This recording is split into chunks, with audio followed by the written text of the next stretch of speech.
The Abaddon Hotel isn't haunted, it's cursed. Tonight on Cinema Rewind, we're descending into one of the most terrifying found footage horror films of the 2010s, Hell House LLC. Sit tight, we'll be right back.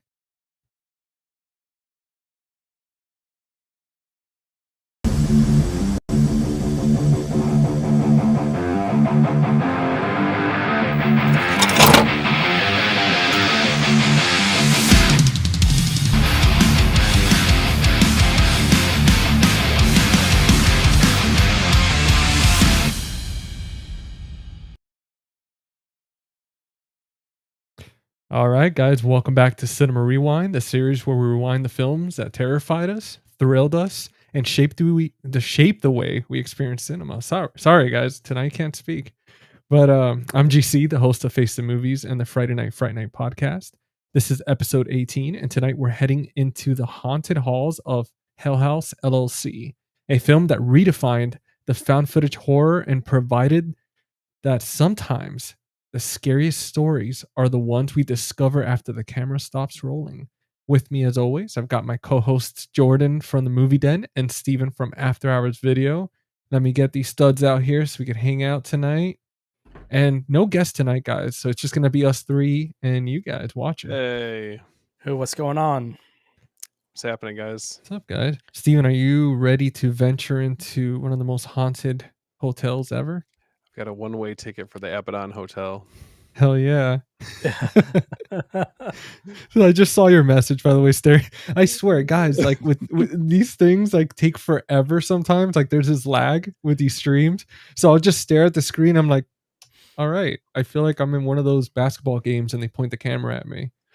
But yeah, guys, go ahead. It's nowhere as bad as last night. We did like the franchise fight between Nightmare on Elm Street and Child's Play. And my wife gave me like this really like it almost looked like black ice cream for like a Cold Stone that she got from there. And I was like midway through the stream and I realized like my teeth were black. I was like, oh, too little, too late. Like I literally look like Freddy Krueger right now. You know what? Like listen, we got to represent, man. And I mean, it's funny. I didn't even notice because our screens were so small. Mm-hmm. And even when you were presenting, I was so distracted by that beautiful steelbook box set that I was just like, I don't even. There's not a Steven right now. I hear his voice, but I just see this shiny metal box. Man. But dude, welcome, guys, as usual. And I just want to say straight up, I know PP Dangler, I see you in the comments here. I know you haven't seen Hell House yet. What's up, Thank dude? you for jumping on. What's going on, PP? PP, the man, the myth, the PP. But you know, we're going to give you a little synopsis, so you kind of know more or less what we're talking about. And dude, at any point, if you want to pause it, check out the movie and come back because we are going to go spoiler heavy. So be fair warned. But before we do the synopsis, go ahead and say hi to Alexander. What's going on? What's up, Alexander? I'm expecting some cool posts later. Like I don't know. I always am just like anticipating that post whenever we do one of these streams. Dude, it gets me really excited for the episode even more afterwards because it's like, hell yeah, we inspired Alexander and putting out some sick freaking Photoshop and Lightroom action. Oh yeah. Now let's see here. So for the synopsis, Hell House LLC follows a documentary crew investigating the mysterious deaths of a group of haunted house staff members who attempted to open an attraction inside the abandoned Abaddon Hotel. Through recovered footage and interviews, the truth behind the hotel's dark past begins to unravel. What starts as a Halloween attraction quickly turns into a night of pure terror as the team realizes something evil resides within the walls. I mean, holy hell. That's unsettling. Yeah. And you guys are in for a treat. I mean, this is such a obviously every movie we pick we're excited to talk about. I can't think from top of my head a movie that we've talked about that either of us have disliked or been like whatever about. But this one, it was a first time watch recently, so I'm definitely excited to talk about this one. Oh yeah. What's up, Eli? What's up, Eli? What's going on, Eli? Guys, do what Eli says here. Like, be Eli's over here being a good example. I know he's being like our hype man. There you go. Look at that. He's a man behind the desk. He's over there crunching numbers in there. We need to see about getting him a gear icon. Dude, that's cool. Oh yeah. How does that work? Is that somebody like they're like a moderator or something? Yeah, kind of. That's sick, man. That's cool. You know what, Eli? We're gonna have to figure that out, man. That'll be so sick. Oh, and then Alexander says, "Hell House is one that stays with you long after you've seen it." Absolutely. Mm-hmm. Yep. Like So Lake Mungo. Lake Mungo. So good. At the end of the stairs still lingers. Oh yeah, that creep. We're gonna talk about that creepy ass clown. Makes you almost makes you queasy. Yeah. It's like, imagine when you do that sound, somebody's actually gets queasy. They're like, oh fuck. I think this movie would be the reason why I wouldn't go to any like haunted attractions past this point. Like, yeah, it kind of left a lasting impression on me where I'm like, no, I'm okay. This one will scar you for sure. Yeah. Yeah. Absolutely, man. I remember going into this film, I was thinking to myself, I was like, what am I getting myself into? And I mean, the whole reason I heard about this film was because of you, Jordan. I mean, dude, your unboxing, your video, which was either months ago now, or I don't remember if it was a year ago, but it's definitely been a bit. Dude, it's been a while, man. And dude, I remember watching it and thinking that box set is absolutely gorgeous. And the way you talked about the film got me genuinely excited for it. And I ordered it. I remember I got it for like $40. $40. Got like a Boston accent tonight.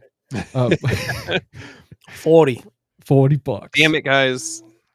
Oh, I need to pick this up. $40 in the Boston Yard. Look at that with a book. Oh yeah. Little dude. And I was just so damn excited for it. And just watching it. It's freaking amazing. Those creepy things. Oh, we got Eli said, got you guys. I'm out for a bunch. Dude. Oh, no way. Oh, perfect. And then Cal Lee. What's up, I Cal? finally watched Hell House a couple days ago, so I'm excited.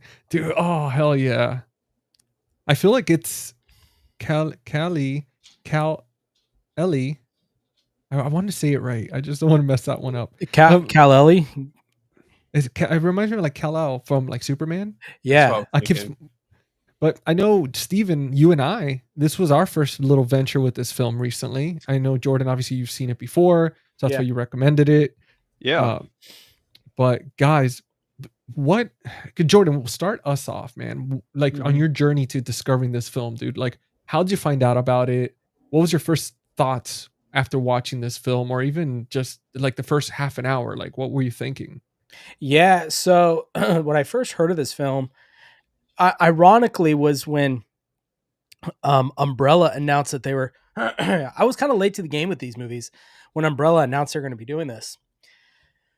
And I had heard just through Instagram and the forums and stuff that it was a Shudder title and it's not available on Shudder. So I heard everyone talking about how great it was, and I wasn't ready to pull the trigger on it, so I decided to check it out on Shudder first. And dude, I remember, so I already love found footage movies, so I knew that was already checked it for me. I'm scared of clowns. I always have been. Another check for me. But my wife, we sat to watch it together, and she was probably reading a book on her Kindle or something. We were watching it. And man, I remember right off the bat, I thought, man, this is like a Netflix documentary or something. Like the way it starts off with the music, it's got that kind of creepy, like I'm watching, what is that? Making a Murderer or something like that. You know, remember that old Netflix documentary? Oh yeah. That's what it reminded me of first watching the opening of it. And I'm telling you, man, the scene, and we'll get into it, but the scene that I specifically remember that I actually paused it, I was like, hold on, I'm gonna have to give me a second, was when the guy who basically is I forget the names, but the guy who's basically tasked on documenting everything. He's kind of the jokester, the comedic type of guy in the film. When he's laying on his cot by himself with the camera at night.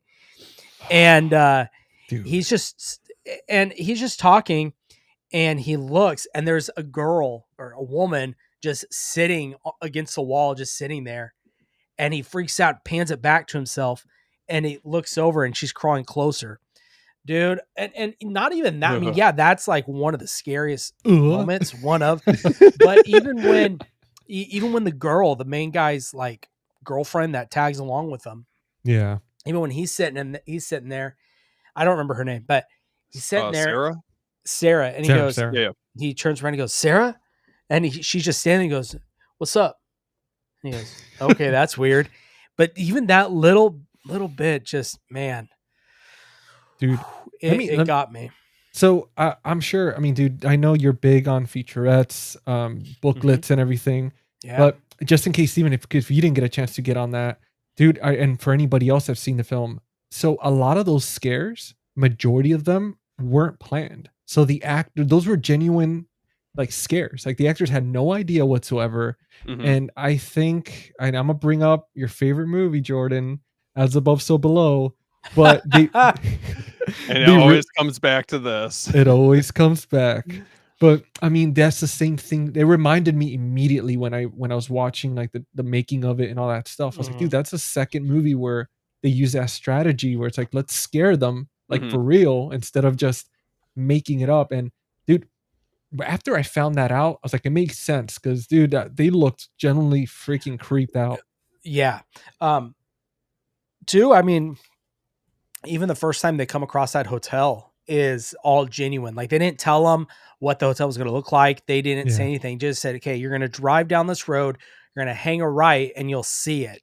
And they hadn't seen it at all. And so you're getting authentic reactions the whole time. And there's a lot of scenes where there was no dialogue written. They're just like, okay, kind of here's where we're going. The structure. Okay. Action, go for it.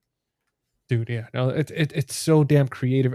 I wish, dude, I did try. I'm the director of the film. Actually, I briefly spoke to him earlier through Instagram, all places, and such an awesome dude. And we tried to get him on. It was a little last minute. We tried to get him on. Unfortunately, couldn't make it. Who knows? Maybe something in the future.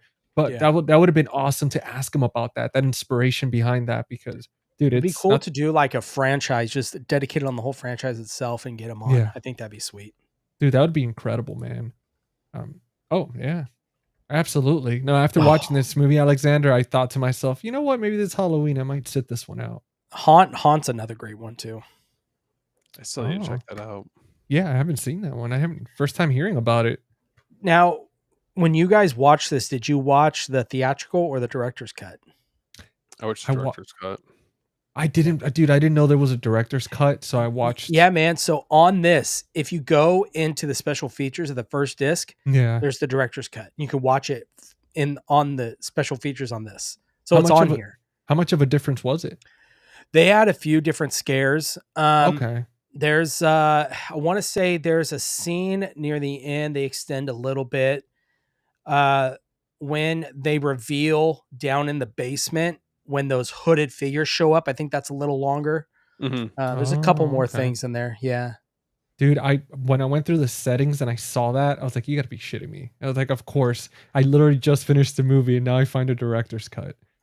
But yeah, dude, it's so good. Dude, Kal-El. We're right about the Superman phrase. Okay, so play on Kal-El. Oh yeah.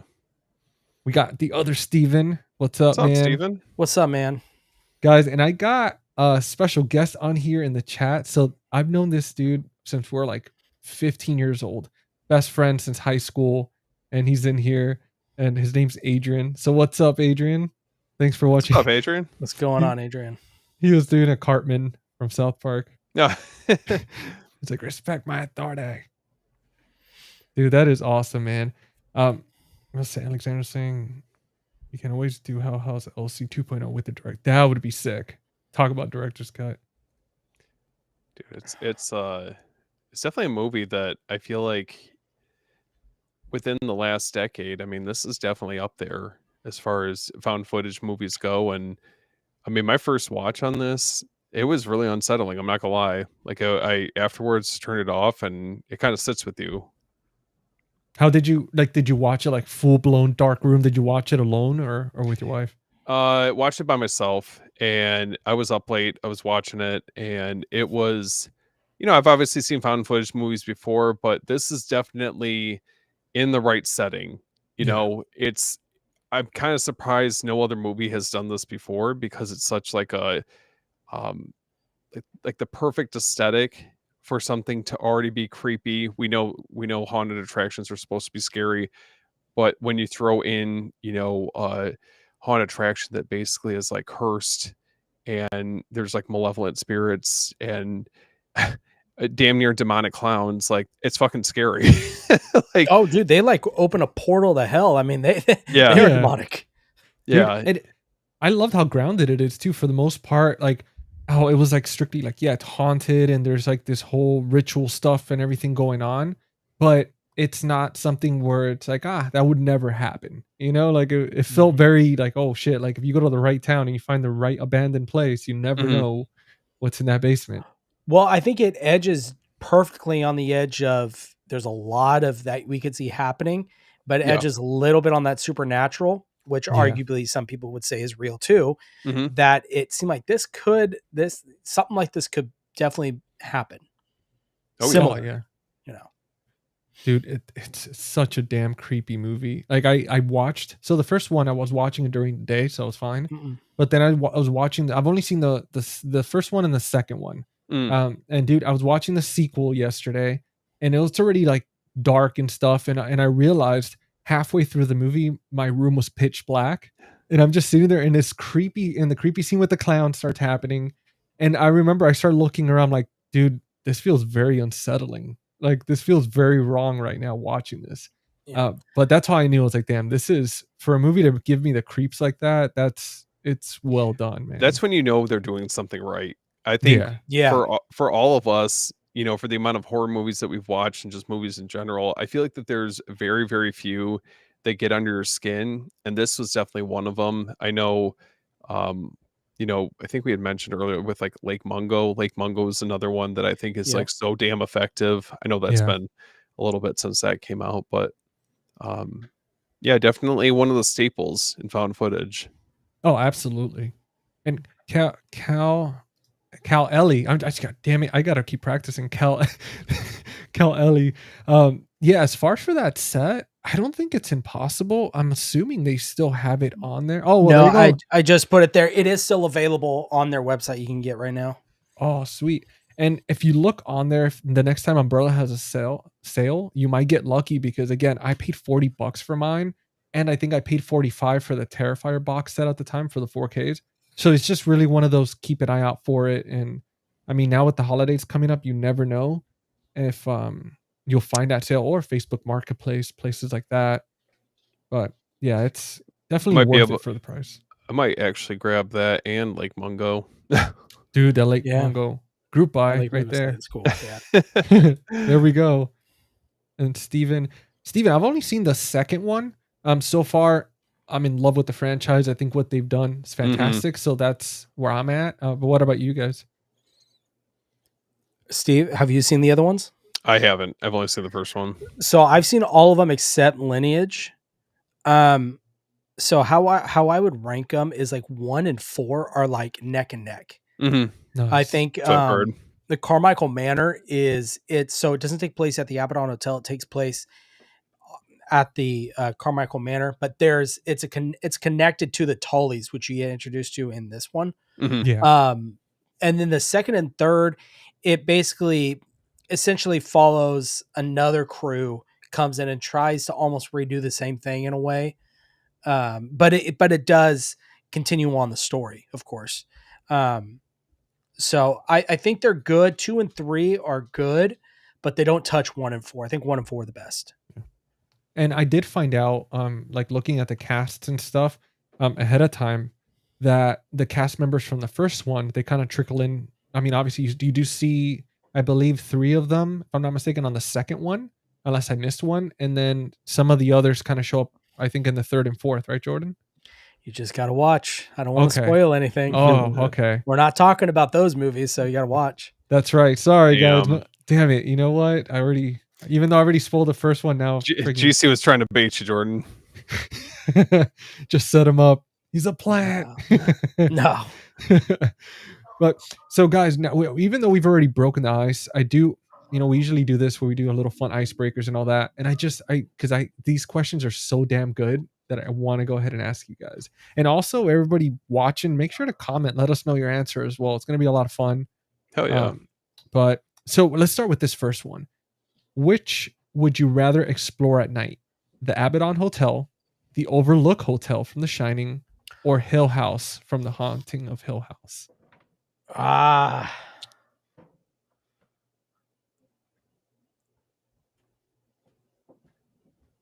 Which one would we rather be?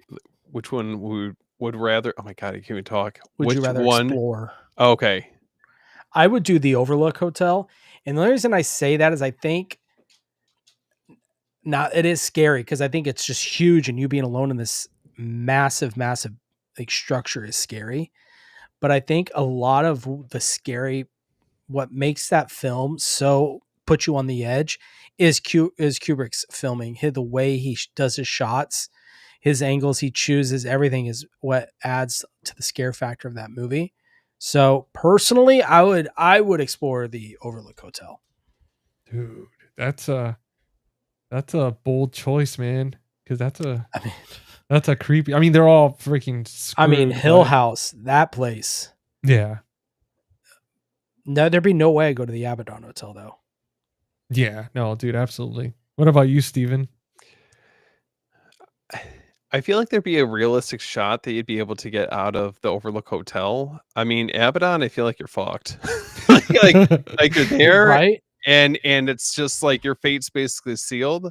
The Overlook, I think, like, I don't know, if you get someone up there who can give you a ride, I think you should be okay. But then again, who's the one dude that comes up there in the snowstorm? He gets an axe in the back, doesn't he? Oh, what's his name? He's the Halloran, the cook, the cook. The cook, yeah. Yeah, but what the hell is his name? Oh my god. I think it's Hal. I don't. It's crazy. It's crazy that we've seen The Shining so many times, and we're like, yeah, Dick Halloran. Dick Halloran. Yes. Okay. Damn, dude. I don't know. I think I would have to go with the Overlook Hotel just because I like the cold, and I feel like, you know what? I'll just sit in the car the rest of the time and just call it a day and just wait till the day. Oh yeah? Just like that? I'm pretty much, man. I'm like, at least there's a chance of survival, but like the Haunting of Hill House and then for sure Abaddon, there's no way, especially having the clown waiting for you and shit, trying to leave or something. Like, I think the Overlook Hotel, the only thing you got to worry about is like a mental breakdown. Yeah. If anything, right? You got to have mental fortitude. But what about the elements too? I mean, I feel like you're so far away from town. Like, how are you even getting back? Even if you get out of the Overlook, I mean, I don't know. There's definitely a case to be made for each film. Dude, the second that sun comes out, I'm just bundling up, just layering it. Yeah, gonna pack it. You gotta line my pockets with some food from the kitchen and get out of there, dude. I mean, listen, like without even being at the Overlook, we already deal with a daily basis of almost having a breakdown, like naturally. So the Overlook is no. Watch out, guys! GC's on the edge. I'm freaking out. All work and no play make me do something. But man, I don't know. I feel like out of all of us, GC would fall victim to the maze. Oh, dude, I'd be so screwed. Dude, I hate mazes. Those I can't. They stress me out. I'd probably end up like freaking Jack Torrance and just kind of go crazy, dude. I swear, because especially work wise, sometimes my dog will be making like the same sound or messing around with his toy, and I'm just staring at my screen with that like deadpan look, and I'm like, oh man, I'm losing it. I'm slowly losing it. And he's just like, I sent Steven a voice message earlier, and I'm pretty sure you heard the squeaking. Oh yeah, of his toy, Steven. And sometimes he's like a little machine gun. He's like squeak, squeak, squeak for like 20 minutes. He knows what he's doing. He's like slowly breaking you down. He's just tormenting me. It's like, come on, man. But Jeff, what's up, buddy? We saw you on here. What's up, Jeff? What's going on, Jeff? It was a lot of fun last night. Oh yeah. For anybody who doesn't know, we did this franchise battle yesterday, and it was Team Chucky versus Team Nightmare on Elm Street, and it was a lot of fun. Yeah, a blast. Steven and I were on Nightmare, and then Jeff was on the Chucky team. So much fun yesterday. A lot of fun trash talking and just hanging out with the guys. And Eli says the Hell House Blu-ray set is still available. Thank you. I mean, that's still not bad, to be honest, though. You get, 4 movies, a book, and all that for $90. That's still pretty awesome. Okay, so if you guys didn't already have it, obviously there's another film that's out now. So are we better off just waiting? Or would you still pull the trigger on it? I don't know, because what was Umbrella's connection with these films? Because I wonder if there's like a production company that they were a part of that put these first 4 out, that I don't know if they're a part of the 5th one. Yeah. I don't know, but that's hard to say. Dude, I'd say take out the booklet, and and if you take out the book, then you could put the new one in there, and then you're set, Smart. dude. Because oh no, it has the number in there. Never mind. I was gonna say it has. I thought it just said the complete collection, but it has the number. But that's where they get you. Yeah. Yep. But still, dude, do it. I mean, put the book with your other books and stuff, and call it a day. $40 or $45. That's plus shipping, I guess, too. I did see that for the first one, Frightgasm has a VHS, like a custom VHS that you can get for Hell House. I am so tempted to grab that. Dude, yeah, that'd be has worth anybody it. heard of any physical release of the new Hell House? No, dude, not yet. I'm assuming Umbrella would probably get it. That's why I was asking, because I'm wondering if, kind of like a Terrifier situation. Yeah. Oh man, I hope so. I would get that for sure. Cal Ellie, yep, at the Overlook is definitely the choice. And then Jeff is like, hell yeah, man, the party's definitely here tonight. 2 nights back to back. What's up, Robert? What's going on, Robert? Robert Knight 90. We got up, Joel. Man? Joel in the chat. Oh, look there's this. Joel. What's up, dude? What's up, brother? Man? Thank you for joining us tonight.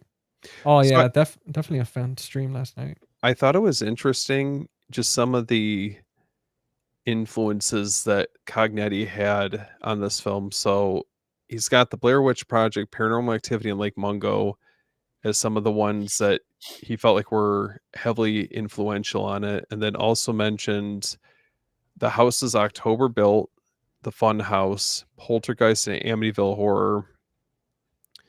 And then he also mentioned The Exorcist and Session 9. Oh, I could see all of those in there. Yeah. I mean, those are all, it's a really diverse blend of influences that you could have on this. I like even the inclusion of The Fun House. That's definitely an underrated movie that I don't think it's talked about enough. I just watched that movie yesterday. What's the verdict? No, I like it. I love the movie. Oh. Yeah. No, I was just saying. Don't I leave just us happened to watch it suspense. yesterday. No. It's a great movie. I tell you, the creature's squeal gets under my skin so much, especially when he gets caught in the cogs there at the end. Dude, gnarly. I had to turn my TV down. That was driving me nuts. Dude, it's a fun movie. I definitely think that Tobe Hooper is one of those directors. I know that a lot of people focus on Texas Chainsaw and Poltergeist, but man, he had a lot of like bangers as far as movies go. Yeah. Dude, that's a hell of a combination for this director to like get inspiration from all these films. I mean, the fact that he's picking, because each of them, they're their own thing. Mm-hmm. You have Paranormal Activity, it's its own thing. You have Blair Witch, like even though they kind of fall in the whole found footage thing, but again, they're like subcategory to the found footage, and it's incredible what he was able to do, man. You clearly see the inspiration from each of these. Yeah, especially Poltergeist. Was this movie what you guys were expecting going into this? I mean, I had heard about this within our circle for some time, never got around to actually seeing it, but I felt like it lived up to my expectations. Like it was better on rewatch because I was a little bit more focused on the movie. I mean, I thought it lived up to expectations tremendously. Yeah. Hell yeah. Yeah. Like I remember watching, I went in without any expectations because I know everybody was saying, I know Jordan, like you were telling me like, dude, it's good and everything. Mm-hmm. And not hearing a single soul say they didn't like it. So I talked to someone that said, I was like, it was okay, but they also don't really care for found footage. So I kind of took that as, well, that's not really your genre. So it's kind of hard to gauge that. Mm-hmm. But dude, after, I'm telling you, like within the first 15, 20 minutes, I was hooked. I was in, especially the second I saw those damn clowns. Like, Oh, and I saw what they were doing with that, and I felt creeped out. I was like, "Yep, this is it." Like, it's hard to creep me out, so this is good. This is really good. mhm. I'm excited to see how, both. Well, GC, you've seen the second one, but I'm Yeah, excited to see how the mythology is kind of explored with the following films. And I don't know, it's always exciting when you're getting an opportunity to like dive into a franchise that you've never really yeah, had a chance to get into like that. Yeah, it's pretty dense, the amount of backstory you get of the Tullys. It's pretty cool Hell yeah. for sure. especially with that second one, dude. Like, not to spoil anything with that, but you definitely learn a lot more and get more footage from the first, which is awesome Okay. because I was not expecting that. It was fantastic. I was like, this is cool because there's certain questions in the first one that are there's particularly one in this one that's left unanswered, and it really, like, when I got to the end, I was like, well, you didn't freaking tell us, like, what the hell was going on with him. Hmm. And it's just, it gets explored and everything in the second one. So it's, dude, it's worth it, man. I know Jordan was saying that it's definitely the first and fourth, but I wasn't upset with the second one. Like, it was great. Yeah, I mean, they're not bad whatsoever. No, they're really Yeah. great. Now, how do you guys feel about Hell House LLC standing out compared to, like, among other found footage horror movies, like the top ones that we have out there? I mean, for me, oh, sorry, Steve, go ahead. No, you're good. It's up there for me. I really do. I love these movies, especially like they said, the first and the fourth one. I mean, it's up there with the Paranormal Activities. Dare I say the Blair Witch? I mean, it is up there, and I think it's so well done. Yeah. And I don't know the budget that he had for this, but it seemed, I would assume it wasn't a massive budget. And so what he did with that, I think, is incredible. And the fact that he used an actual abandoned, like, that's an actual place. Like, it's Yeah. not some set or anything. He found an actual place, which is, if I'm not mistaken, it is actually still called the Abaddon Hotel. Like, it's not something Well, else, right? it's actually I can't remember if it's in New York or it's in like the actual hotel, I think it's but in, Yeah. it's is it Pennsylvania? maybe it's Pennsylvania, but it's an Yeah, it actual is. haunted Yeah. attraction that they do every year that you can go to. Yeah. Would you guys Uh, go? Oh, I would. Yeah, you would yeah, check it out. yeah. Come on, Jordan, we'll all go together. Yeah, all that'd be right, all fun. right, we'll go. Yeah. There we go. We'll be the boys. We'll be there. We'll bring, like, our GoPros and all that. Make Yeah, our own man. little, dude. Well, talking about haunted attractions, because this is an interesting one I wanted to ask. If you were to run your own haunted attraction, what theme would it be? Ooh, that's tough. A haunted house attraction. I think I know what you guys would pick, but I'm curious what you're gonna say, because I feel like I know you guys well enough to be like, right off the bat, say it and know what you're gonna get. Well, tell us, what do you think we'll say? Yeah, I like that better. I think Steven would pick like a body horror themed haunted Okay. attraction, and then Jordan, I feel like you would go for like kind of like a giallo, or vice versa. But I feel like you guys would go for one of the other of those, like a giallo type haunted attraction. I could see that. I don't know. I'm actually gonna GC, I like the body horror. Yeah, we Yeah, walk in and just body horror left and right. just effects left and right. If it's done right, I think it could look really cool. Yeah. I just don't know what the setting would look like. Yeah, or maybe even like a fun house type thing. I think is really well. It could be done really well. Hmm. And that's the thing. I, I could do a giallo, but also a clown, something like a fun house of clowns. Because the thing with clowns is they're so unpredictable. You don't Yeah. know what their next move is. They just seem like someone that just left an asylum and showed up, and it's kind of you're on edge the whole time of not knowing what they're going to do, and I think that is scary to me. I could see something like if you were to do body horror, have it take place in like a hospital. Yeah. Have it be in that setting, everyone, once you get in there and within the confines of like, each patient's room or, the surgery area or something like that. If you go like, you know, dial it up to 10 with the body horror, I feel like that would be really cool. Dude, you'd really creep people out. You could do something too where, like, you know how they had the Jurassic Park ride in Universal where you get splashed and stuff when the T-Rex comes out, where you could have kind of something like that. You warn people ahead of time, hey, don't wear fancy stuff. Like if you're gonna come in here, and you could kind of lightly like mist and splash people with what it could be like some type of gunk or blood or something. Well, I know at the Halloween Horror Nights, they did a Terrifier maze attraction. And in there, they will spray you with water throughout. And it's supposed to be blood, right? And they pump the smell of iron out. Whoa. So not only are you feeling the water blood, it smells like blood because it's the pumping the smell of iron out. And that sounds terrible. That's right up your guys' alley. Michael Myers, Jason Voorhees. Mm-hmm. Oh, I like Alexander's options: Suburban Terror, Campy Slasher, or a Nightmare Fever Dream. Yeah, that's cool. Did you guys ever see The Void? Not to get off topic. Oh yeah, that's what I was thinking. Like if you're talking body horror in a hospital, man, like go all out, like some weird cult type stuff. That's my answer. That movie. I know we're talking about Hell House, but that movie just checks so many boxes. Oh, You've got the cult aspect.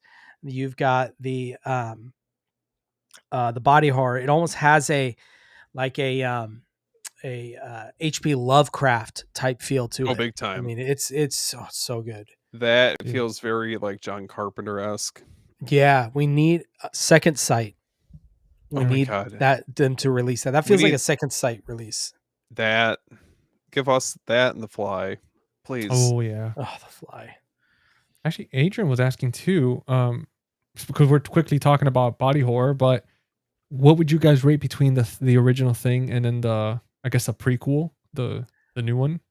So I've never seen the prequel. Really? Okay. Yeah. It's not terrible. Like there's definitely a lot of other remakes. I mean, I guess prequels. It's not a remake, but there's a lot of other spiritual sequels, prequels that are way worse. Yeah. It's not good, but it's not great. Cruel Jaws. Come on now. That's an original property. Come on now. Too much CGI. That's true. Sometimes, and that's the thing with this film, with Hell House, that everything is so practical. It just, obviously there's certain aspects where there'll be like a little CGI, but for the most part, everything's practical. It just feels like tangible and cold and creepy as hell. And it felt like watching the movie, I could smell the asbestos. Like it just, oh yeah, dude, felt so dirty. Like watching the guy that had the camera when he was sleeping on the floor in that mattress. That whole attraction, just, I can only imagine what that smells like, how dirty it is. I mean, the whole scene down the when they walk down the basement, those staircases. Yeah, with the blood. Musty. Oh, yeah. It's got like just a grimy, thick atmosphere when you're in there. Yeah. It was, I think what I loved about the movie is that it was very purposeful in the scenes where it doesn't show you too much, right? Yeah. Builds a lot of anticipation. You know that they're working with, I believe it was 100 to 150K for the budget. So you don't have a ton to work with, but the scenes that they did show the movement from the clowns, or certain types of like motion, or you definitely have to like pay attention during these key sequences. Very effective. The clown with like the head tilt looks away for a second. It's like looking and yeah, they get that on camera and it's like it pans in on it. I'm like, that clown's so fucking creepy. This isn't Pennywise.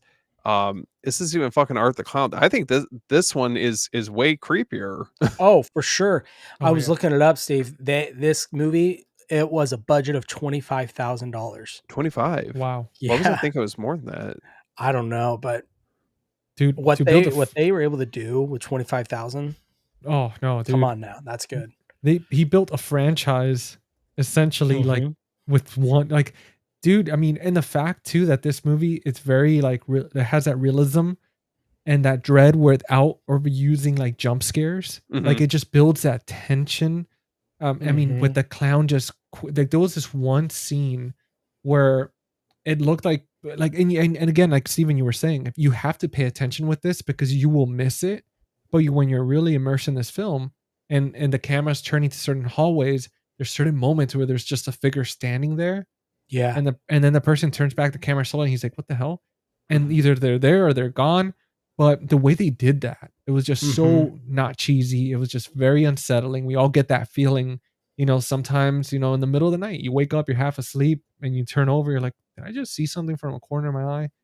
Dude, it's oh Well, man. or the use of the scene, and it's a simple, I mean, you think of it, it's not a lot that happened, but it's so scary is when they're in the dining room and it's completely a complete mess, and then they kind of walk away from the dining room for a second, they walk back in and it's like completely made, everything's all perfect, done up. What the can? What is it? Candles? I think the candles were on. The Yeah. candles were on. Yeah, Oof. yeah.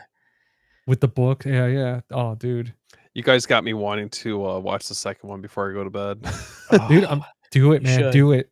Do it. I might I'm gonna watch the third one tomorrow because I'm so damn excited for that. Like, I just want to finish. Like, I don't want to get to the end, but at the same time, I do because I want to know what happens. But it's just one of those bittersweet situations. Oh, I can't wait to hear what you guys think of the fourth one. Oh, dude. And no, it Oh, definitely is so really good. impressive. 25. I mean, you know what's crazy, guys, is that $25,000. It's a brand new car. Like they Yeah, made this film at the budget of a brand new car, even though brand new cars actually go even a little higher than this these Hmm. days. But dude, that's like a Honda, a Civic yeah, like a or something. brand You new know what I one or mean? something. Yeah. I mean, dude, hats off, man, to them because the way they did that was fantastic, very creative, and it shows when somebody loves what they're doing and they love the genre when they're Yep. able to take the inspiration from other films without copying it exactly. It's great, like taking your own twist on it. I mean, dude, that clown, like you guys said earlier, dude, that's to me, that's the scariest clown I've ever seen. Like in Oh any yeah, movie, like easily. that was just the eyes, the way they were, like just the blood coming down from the eye. Like, dude, that shit was like unsettling. And the fact that it was a big ass clown too. He looked like he was like 6'2", 6'3" or something. He was yoked. Yeah, yeah. I was like, this dude's gonna freaking sacrifice us. He's gonna come out of my screen or something. So what do you guys consider like some of the What's scarier up, moments? William? Obviously, What's up, what's up, William? William? Obviously, it's getting into spoiler territory, but I mean, what was maybe like the top scene for you that really kind of encapsulates the experience of Hell House LLC? There's a few. I think I kind of touched on it. The one with the girl, and he's in his bedroom alone on the Yeah. floor. The camera operator guy. That one, but also the simple one of when he's the camera guy. He notices that the head of the clown moved, Yeah. and he rushes back to go tell the guys and like, oh, you did this. I don't believe you. That whole scene, just the little stuff. And then the hallway scene where the lights are flashing. Oh yeah, like the strobe light effect. Yeah. But wait, hold on. The scene that you were talking about where the clown's in the hallway, he rushes back. Doesn't he go downstairs afterwards and he sees the clowns like sitting back down on the floor? That's the one you're talking about, right? Yeah, yeah, where he just Yeah. standing in front of like Oh before. god. Dude, that's the one for me. That was I was gonna mention that one. That's the one for me. That's where I was like, yeah, I don't know about this, guys. I would have been out of there. Like, hell no. He just turns his freaking head and he's just talking to him, and he's like, "Oh, what's up, man?" And then he's like, "Wait a minute, what the hell is this, dude?" And Yeah. then there's one where isn't it where he's at the bottom of the steps too? I'm trying to think if that I think that Yeah, when might they're be a little bit. all the other group of guys are looking down and Yep. he's just standing there. Um, dude, oh man, I want to tell you so much on the fourth one. They Don't you take dare. those those scenes of the head turn and moving without like to the next level. It's No. Oh, dude, I'm excited, man. Damn it, Jordan. I need to be able to sleep, man. I can't. GC's gonna be up all night. I'm just gonna be sitting there just binging. I'm like, I need more. I don't blame you. Yeah. I mean, the first one is definitely. I mean, I've watched it 2 times recently, and I can definitely see why people, including Yeah. myself, really enjoy it. Well, and since we're talking about this movie, Stephen, obviously you mentioned the inspiration for these films. How do you feel that this movie stacks up against like the paranormal? Well, I mean, question for everybody: like, how do you feel this movie stacks up, this franchise, compared to the Paranormal Activity franchise, or like the Blair Witch Project itself? Um, like as far as found footage as a whole, like other movies. Yeah, like, do you feel like this franchise? I mean, I know for Steven, you've only seen the first so far, so I guess you could compare it to like, do you feel like this movie lives up there with Paranormal Activity and their Blair Witch? Like, it has its place cemented up there, or do you feel like it's good, but it's not quite up there with these iconic movies? If I was putting something like if you're doing tiers, I would say S tier for me would be like Ghost Watch, the Blair Witch Project, and then I think that next tier down would be Paranormal Activity. I put this in there. Okay, Wreck is another great one. oh, that's a Yeah. good Like one. Lake Mungo. Trying to think of some other ones. Maybe you could throw in VHS, the first one. that's true. The first Yeah. 2 I feel like are a little Not bit. Halloween. Yeah. Yeah. Why not, man?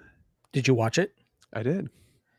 Okay. I didn't think it was as good as the other ones, but GC, there's a story in there that you're really gonna like. Which Oh, And I wait, think no spoilers, but which one? As Above, So Below. no, it's in there. Yeah, it's a take on it. Yeah. Dude, you see how that movie is so good that it's everywhere. Eli man. knows, man. That's one of my favorite box sets. Dude, Ghost Watch. I have that box Yeah. set too. So would you rather watch that or The Conjuring 2? Because they're the same stories. Oh, Ghost Watch. I'd watch Ghost Watch over either Conjuring movie. That's a I good just choice. I don't know. I just adore that movie. That was right place, right time, right setting. I like how ahead of the time it was compared I to just that movie, not to sidetrack, we'll go back, but when at the end, when I don't remember the kind of the main host of the show of Ghost Watch, Oh yeah, when yep. literally everything is falling apart, lights are crashing, and he's just standing like, oh, well, there's something over there falling over down. Oh, look over Yeah. there, and he never leaves. Yeah. Dude, that's hilarious, man. He's just, I hate when that shit happens in movies where there's like everything that can go wrong goes wrong, and people are just like, well, I mean, like, I think everything's gonna be okay. It's like, no, dude, it's not okay. Like, there's ghosts and shit. I will say though, to Alexander's comment, I will say that I do like the Conjuring 2. I feel like the first two are the first one. I mean, you guys could probably agree. It's for the 2010s. I would say that that's probably one of the better movies that we got during that time. Yeah. The Conjuring 2, I feel like is a tier down. It's still excellent. But the ones that followed after it, I mean, I haven't seen the newest one, but I remember the third one. I did not like that one. Yeah, the third one's not that good. Well, Jordan, I mean, you've seen all these films. Have you seen all the Paranormal Activities? I think I've seen up to like the next of kin or like the Ghost Dimension or something. I can't remember. I haven't seen all of them, but I've seen most of them. Well, how do you feel between these two franchises? Which one would be your pick? That's tough. I honestly, and this might be a hot take, but I find myself going back to Hell House more than Paranormal Activity. As a franchise, I think it's a more solid franchise than the Paranormal Activity franchise. Like, I think Paranormal Activity 3 is one of the greatest found footage movies ever. It's really good. I think the third one is excellent. But I think as a whole, I think this, in my opinion, tops it a little bit. I think, and I was thinking about what you guys were saying. I think for time we're in now for found footage, 2015 onward, I think this is probably the best out there. That's a good choice. I've only seen the first Paranormal Activity, so that'll be probably one of the next franchises I have on the list to watch. Because, dude, I'm curious, man. Now that you're saying that, to check out, especially if you're saying part 3 is like one of the best out there. It's like shit. Like, I think part 3 is an incredible film. It's a prequel to the first one. Those first 3 cool. are Jordan. I mean, you could probably agree. The first 3 I think are really solid. After that, they're a little spotty. Yeah, because then it gets into they start using the Xbox Connect camera. Oh god! And it shows like the dots, like the tracking dots you'll see through the camera. That's a little that's pretty creative though. That's kind of cool. It is creative, but it looks like then, shit. Then you've got, these gangsters roll up with Tommy guns and Uzis. Alexander is right. There's a lot of the movies I feel like they're very product of the time, like that they were coming out. But those, I will have to say, Paranormal Activity for those first 3, it's a well-connected story, and what Robert's saying, for what they are, they're cool. Yeah. I mean, now I think it was the first of its time, the pivoting shot on the oscillating fan with the camera, where it panned through the front room to the kitchen. I mean, dude, that was a game changer for me. That scared me so much first time I saw that. No, dude, like what they've done, like it's crazy to think that we went from the Blair Witch Project, where it's just people like super close to the camera, like it looks absolutely shitty, like it's dark, you just see like things rattling out into nowhere, compared to what we've evolved to now, to the found footage. Like it's such an insane journey comparing between the beginnings. I mean, who would have thought, dude, that something like that would have stuck for so long, and still in 2025 there's still movies being made and released, and people are still attached to found footage compared to other I mean, we've had like certain parts where at certain times where slashers were kind of like, people got a little bored, they're like, okay, we've seen it all. And then you have the body horror stuff, and then you have the haunting stuff. But dude, found footage is definitely something I feel like it's just, they can't kick off that pedestal. Like it just keeps coming back. Well, I was going through the chat and Stephen mentioned Rec 2 through 4. I haven't seen any of the sequels, but he did mention The Sacrament. That's another really good one. That's a good one. Oh my god, yeah. Like, I have the second sight. I have the standard second sight, man, unfortunately. Dude, I'm telling you, I forget the actor's name, but his portrayal of Jim Jones, and Gene Jones is his name, the actor. Yeah. Funny enough, but his portrayal of Jim Jones is so well done. Oh, dude, that movie was I mean, that talk about like found footage. That movie is fantastic, man. Also, the conspiracy, which Steven was saying, the conspiracy, the taking of Deborah Logan, like all these movies he's mentioned, like they're all fantastic, man. I don't think I've seen The Conspiracy. Dude, it's really creepy, man. Like it's good. Definitely check it out, man. Yeah, I've been wanting to rewatch it. The Taking of Deborah Logan, that's a pretty creepy movie. Oh, dude, yeah. No, there's a scene in that one when she's in this cave or something, and oh my god, man. That was nightmare fuel. I was like, I'm definitely not going cave diving anymore. You've killed that for me. Sinister. Oh, I loved the first Sinister. Oh, I don't know about that, Eli, but I do like the movie. You didn't like the first one? No, it shuts down any Conjuring movie. That's a bold statement for me. But yeah, that's a toughie there. It's a good movie though. What's his name? Man, I'm doing terrible names tonight. The guy, the Sinister, he's in the Black Phone. Eli. Something Hawk. Damn it. Ethan Hawke. Dude, he's so good in that movie. Dude, the Abaddon has us today, man. Dude, don't put that on me. We're struggling tonight. That back. Just two others I just wanted to plug as far as found footage. The Last Broadcast and the McPherson tape. That one I haven't seen. I still haven't seen that one. I really want to try and find the Vinegar Syndrome release of that with the slip cover. Mm-hmm. I haven't seen it, but I do want to see it.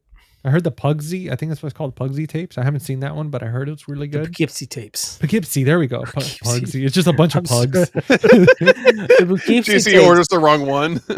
What is I this just- movie? It's a like horror movie. you see in the like always see after Super Bowl they have the puppy bowl. You guys know what I'm talking Yeah. about. Yeah. It's like that, just That's a bunch of fucking pugs funny. running around. The Poughkeepsie tapes, that movie, Poughkeepsie. dude, that's a mean movie. You want to talk Oh. about a movie that's just mean? I gotta watch mean that. spirited. That movie for sure. What would you compare it to? It's hard. It's a serial killer. It's not. It is a found footage, but it's I mean, I guess it is a found footage technically. I don't know. It's hard to compare it to anything, because you guys know what the story is, right? No. I mean, something about those are all his recordings that they find or something. Of his killings, yeah. And the story kind of centers around this girl that he kidnaps as a very young age, and kind of the story, the main story centers around that, but it's hard to, man, I don't know. That's a good question. It kind of stands on its own, to be honest with you. There's a scene, and I won't say too much in the Poughkeepsie tapes, but where the main killer gets a visitor in the house, and the person he's being held captive is hiding in the living room where it's all taking place, and she has to stay completely still. It's crazy. You just have to see it. It's wild. I got it on Amazon, I think. Oh, dude. Long ago. I'm gonna check that one out, man, because that's I just saw Alexander's comment. That's we're the reason sucking why on I it. no longer It's wear so socks in good. my house. Now I have to see this. Oh, dude. It's all the table. Yeah, throughout the 1990s, the serial killer terrorized upstate New York after a decade-long crime spree conducted largely under the radar of law enforcement. The killer left behind the most disturbing collection of evidence homicides detectives had ever seen, hundreds of homemade videotapes that chronicled the stalking, abduction, murder, and disposal of his victims. Yo, Josh, what's up, man? What's up, Josh? What's up, man? Dude, he has been putting me onto so many damn movies lately.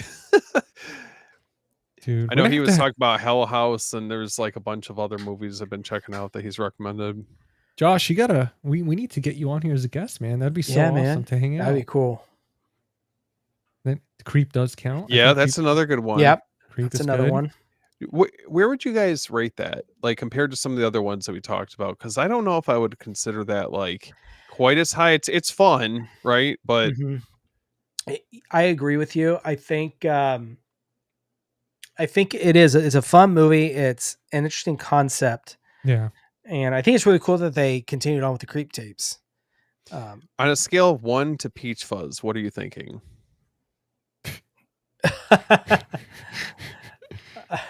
Oh Maybe man. 6.8. Okay,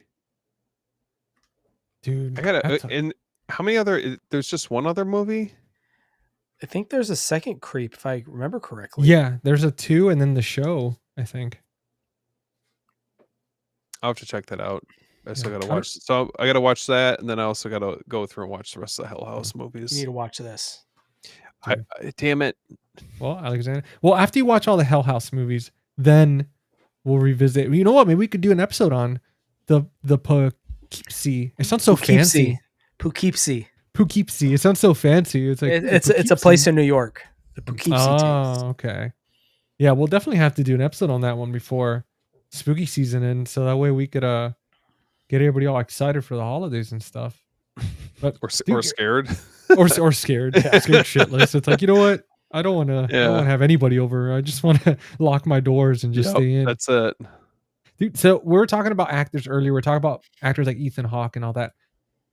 How did you feel? How did you guys feel about the actors in Hell House? Did you feel like anybody in there was kind of like a weak link, or did you enjoy the way everybody's performance was? Anything you would change? Any characters that you felt like didn't belong in there? Like, what were your guys' thoughts? No, they felt pretty genuine. I mean, compared to like some other found footage movies I've seen, it just felt like, you know, you would get more of like the organic conversations that you would have, I'm sure, in that setting. You would get the bickering, you know, everything from that ranging all the way up to genuine terror and, those moments of like legitimate fear. I think that for what they were working with, and I don't think that any of these actors or actresses were, I don't know how established they are, as far as like career wise goes, but for this movie, I thought they were really effective. Yeah, they had a good camaraderie, which I think was important, especially with a Oh film with yeah. a $25,000 budget. Yeah. You need to have a group of actors that really had that got along like they were best friends, like they've been friends for years. Something they just hit it off really well. And I think that showed a lot in this. And I think each one had their place. You had the jokester, the more serious guy, the skeptic, the leader, so they had their roles, but they worked really well together, I thought.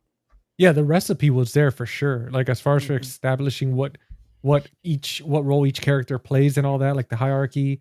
Mhm. And definitely there was moments from watching behind the scenes stuff in the first one that I think there was certain moments of improv of Mhm. certain scenes that they were allowed. So I mean, dude, to have that freedom as an actor to be able to be creative and really mold the character that you're playing and bringing them to life like that. I mean, I felt the same way as you guys. I think everybody did their part. I thought it was fantastic. Um, I do want to jump into kind of the atmosphere of the film, like the lighting, the sound, the claustrophobic feeling, like with the strobe lights flashing, and you just kind of feel trapped. Did you guys feel like it was enough for this film? Do you feel like it was lacking a little bit? What do you think, Like Steve? like as far as visuals or just for that specific scene? Yeah, I mean, just the way these scenes made you feel like when they're running through those like little hallways and you have all these strobe lights and you have like that mist and the low lights and that like did you feel at all like claustrophobic or you felt kind of like trapped because of It did feel claustrophobic. The further you yeah. got into the Abaddon Hotel, it like made you feel very unsettled. I was very uncomfortable as soon as they started descending like down the staircase and to whatever parts of like the lower level, that's where I was like, oh fuck that. like, Yeah. Mhm. and or the moments where I can't remember what the guy's name is, but he sees something, starts trying to sprint out, and he gets stuck in that room. Like that made me feel uncomfortable. Um, Mhm. but there were also moments towards the end at least on the first watch, it was a little tough to see what exactly was going on. It's very chaotic. You're trying to figure out what exactly is happening. On a rewatch, I was able to like really, like really focus in on what exactly was happening. I picked up some various details and, you know, different things I hadn't seen the first time around. Well, how did you feel as far as for like about catching certain things that you did like that you didn't see the first time around when it came to like let's say Sarah for example, like that like the ending, where like did you feel at all that that wasn't Sarah or that really was her during the interview and all that stuff, and did it have you feel kind of like the way they went with that ending, like did you like that or was it kind of like I wish they would have gone a different direction? Uh, I didn't mind it. I think it works. I mean, it's definitely an interesting angle to it, you know? Yeah. I mean, this hotel is basically like the embodiment of evil, right? Mhm. So to have an extension of that with Sarah wouldn't really surprise me in the slightest, especially after what they went through. Dude, that hotel, man, like, dude, it felt infinite. Like for such a small place, like it just felt like because at one point they do mention where the owner or whatever, he was supposed to be kind of like the Dante for his cult or Mhm. whatever. Mhm. And we all know the story of Dante's Inferno and the Circles of Hell. But that hotel felt that way. It felt like it had so many layers. And every time they went to certain rooms and certain layers, it got either worse and worse. And it was just that Jordan's like, oh, he knows what I'm talking about. He's reading my mind. No, That's I just you just gotta watch the other movies. oh, dude, I'm excited. I thought you were thinking They about It's Above So Below. I was like, damn it, Jordan. no, but they may or may not tap into the whole idea of the circle or the layers of hell. Oh, dude, that's cool. Yeah, I love the way they did that. Like, I just felt like for such a small set, it just Mhm. it never ended. Like it Mhm. always felt like a different room for me, except the room where the guy was like the camera guy. Except that room obviously was but everything else just constantly felt like it was shifting, it was different. And I know they were building throughout the film, so obviously they were trying to make it something else and making trapdoors. But dude, like I was like, dude, there was no escape. Like it just felt like even the windows were covered up. Like it just felt like it was underground or something. Okay, one thing I wanted to mention is there's very, very minimalist music in this, correct? Yeah, besides I the was piano hoping stuff. I was hoping you'd bring up that music. So Yeah. it's nothing over the top. It's nothing where, like, I mean, we obviously we've seen a number of horror movies. It's nothing like a John Carpenter score or, Charles Bernstein score, something along those lines. But for what it is, it definitely works for this movie. Yeah. And you can, when you like, I'm just sitting here and I'm thinking about, like, the creepy song that they play throughout the whole Mhm. movie. Dude, it's such a good theme. Like it's so simple, such simple notes, but it's effective. Like it reminded me almost like Silent Hill a little bit. Yeah. Yes. Yeah. Sad, ominous, creepy. Um, it doesn't overstay its welcome, and I think it works for kind of like, I mean, at the beginning of the movie, you're kind of trying to piece together this tragedy, and Yeah. that music really embodies that feeling. You get the viewpoint from all these different people that they're interviewing, and as it goes on, takes more of a sinister tone. Yeah. Mhm. Did you guys feel at all that this was like a mix of like a Silent Hill, Resident Evil type game, almost like the way they're figuring stuff out little by little and the way they were going into certain rooms and stuff popping up and they're like, holy shit, there's something there, run and get away from it. Or did you not get any of those type of like horror video game vibes from it? I can see some Silent Hill, in that. But to be honest, I didn't catch on that when I watched it. Okay. Like I know with the music for sure that reminded me yeah. immediately. I was like, as soon as I heard the tone, I was like, damn, this feels Mhm. very, very familiar. I would say maybe more in the music than anything. I mean, Yeah. there's definitely some themes that you notice throughout the course of the movie is like, there's obviously with I'm blanking on what the guy's name is, the one that was it Alex? Was Alex the one that was kind of leading the whole project? I believe it was. Let me see. I think it was Alex. Okay. Yeah, it was Alex. Alex. Okay. So you can definitely see that the ambition that he has, the Yeah. passion that he has for this basically becomes his undoing. Um, it's like having tunnel vision, right? I mean, he's so passionate about making sure that he sees this through that ultimately, I mean, he kind of fails to really recognize all these problems and these like paranormal occurrences that are happening in a lot of ways. Um, I mean, you're constantly questioning, like, whether or not something's real or not in this movie. I mean, us as a viewer, we're trying to distinguish like what's real and what's not, right? Um, and it legitimately feels with this movie like hell feels like it's like an actual presence, like Yeah. its own character Mhm. in a lot of ways. Every time they went to that basement, you could feel it like watching the film. Like the second like you see that staircase, like not even having to see the basement or going fully down, but just from the top of the staircase and you see like the little bit of blood like handprints and stuff. Dude, it felt like it was you were literally about to walk into hell. Yeah. Like watching Yeah. that. Like I was just man, I was like, I don't know how these people are going down there, man. Like I wouldn't like I was like, nope, nope. Sorry, buddy. Like you're my friend, but no way in hell. Literally, I'm not going down there. Yep.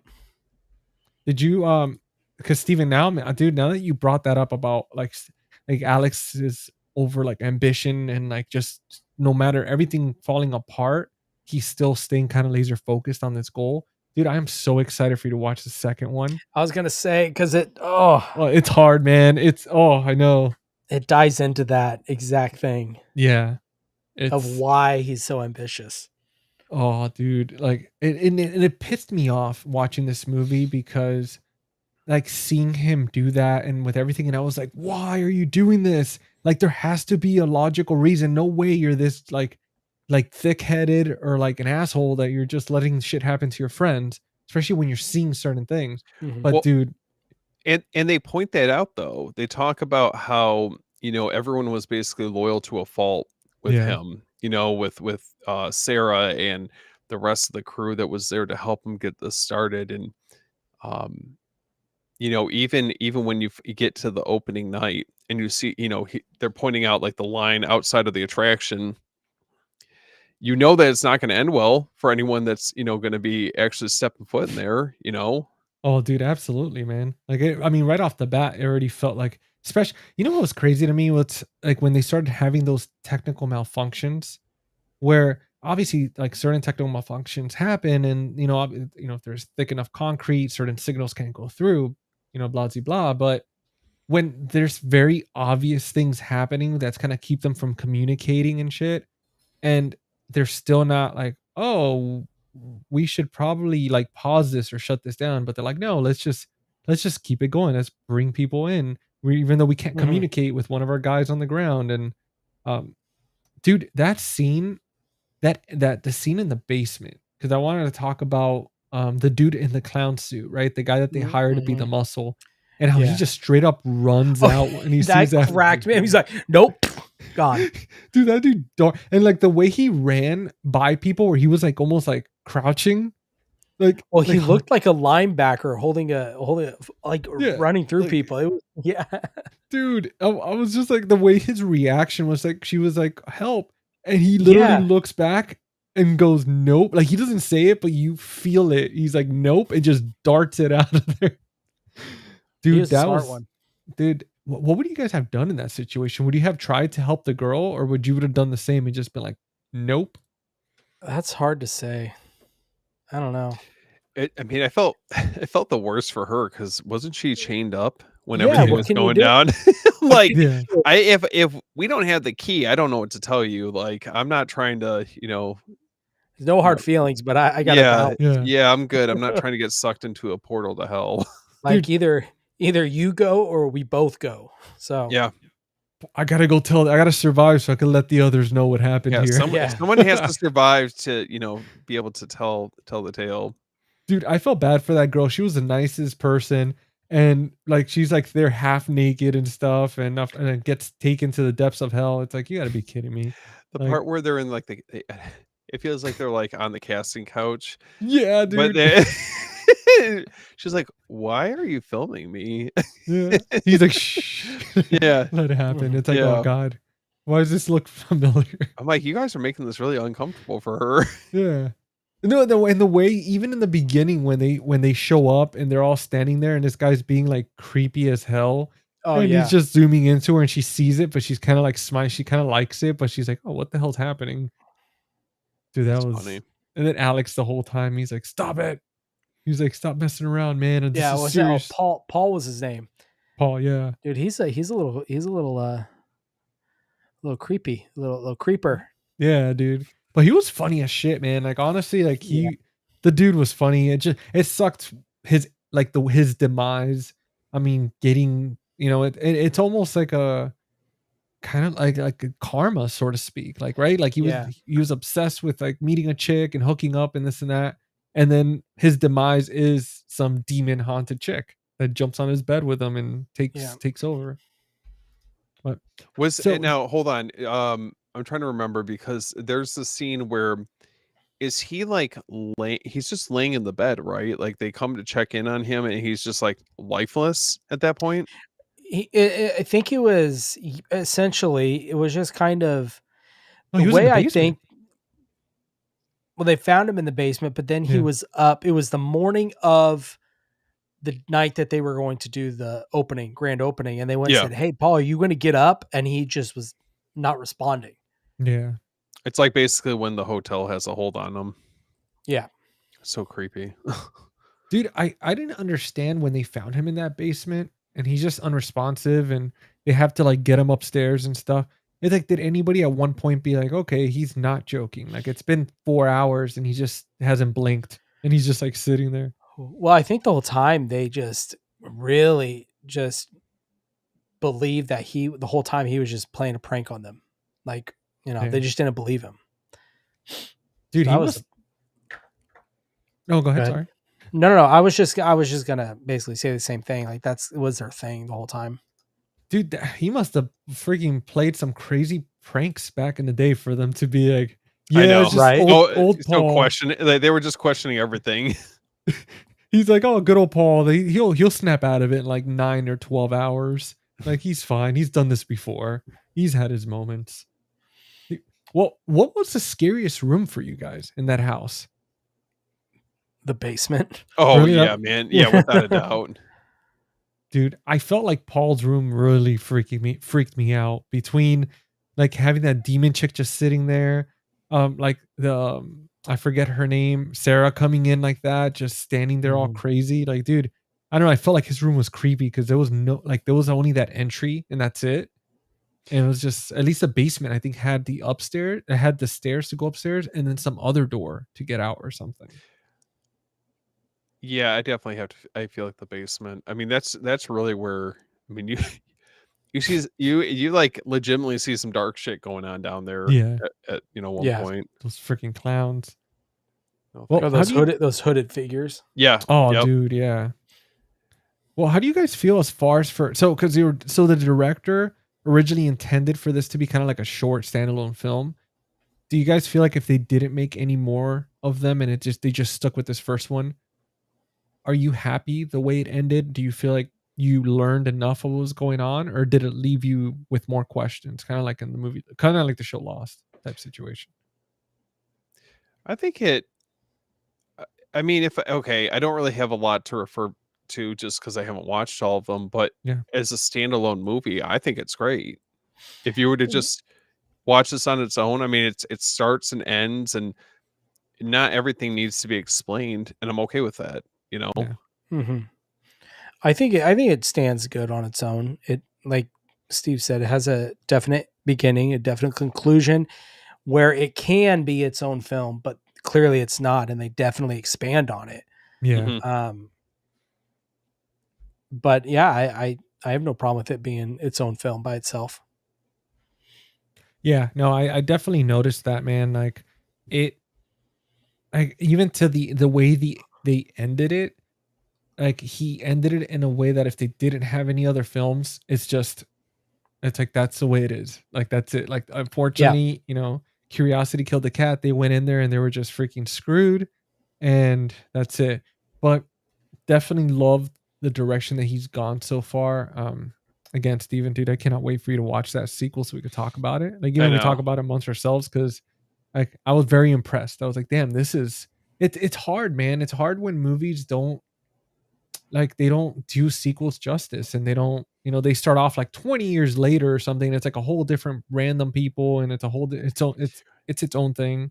Well, But especially with sequels, I mean, there has to yeah, it has to be made with a purpose, right? Is it going to enhance the story? Is it going to enhance the Mhm. legacy, or is it going to hurt it? Because I think a lot of times movies, I don't.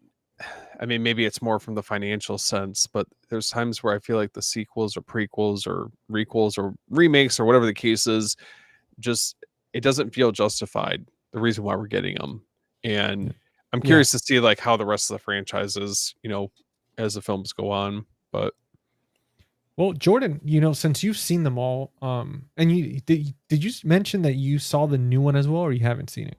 I haven't seen it. No, No? it didn't play at my theater, so I had Oh. I wasn't able to see it. Well, I mean, going based on what you've seen so far, would you feel that you would want this franchise to continue on with like another 2 or 3 movies, or are you kind of like, you know what, they, for the most part, they've explained everything. I think I've had enough Hell House. Well, I was surprised they announced another one, Okay. because I believe how the fourth one ends, they ended it like, okay, this feels final. It's a full circle moment, right? Mhm. So I was shocked to see the fifth one. I don't know nothing about the story. Yeah. All I know is it's not found footage. It's, so that kind of sucks. Yeah. But I haven't seen it, so I can't really speak on that. I've But heard, I was surprised that they did do another one. dude, I've heard mixed reviews with that, with in particular, where it's like a lot of people were like, man, I wanted this to be found footage, and they were kind of disappointed it went, like, after like being the fifth movie, it's like now it changes to something else.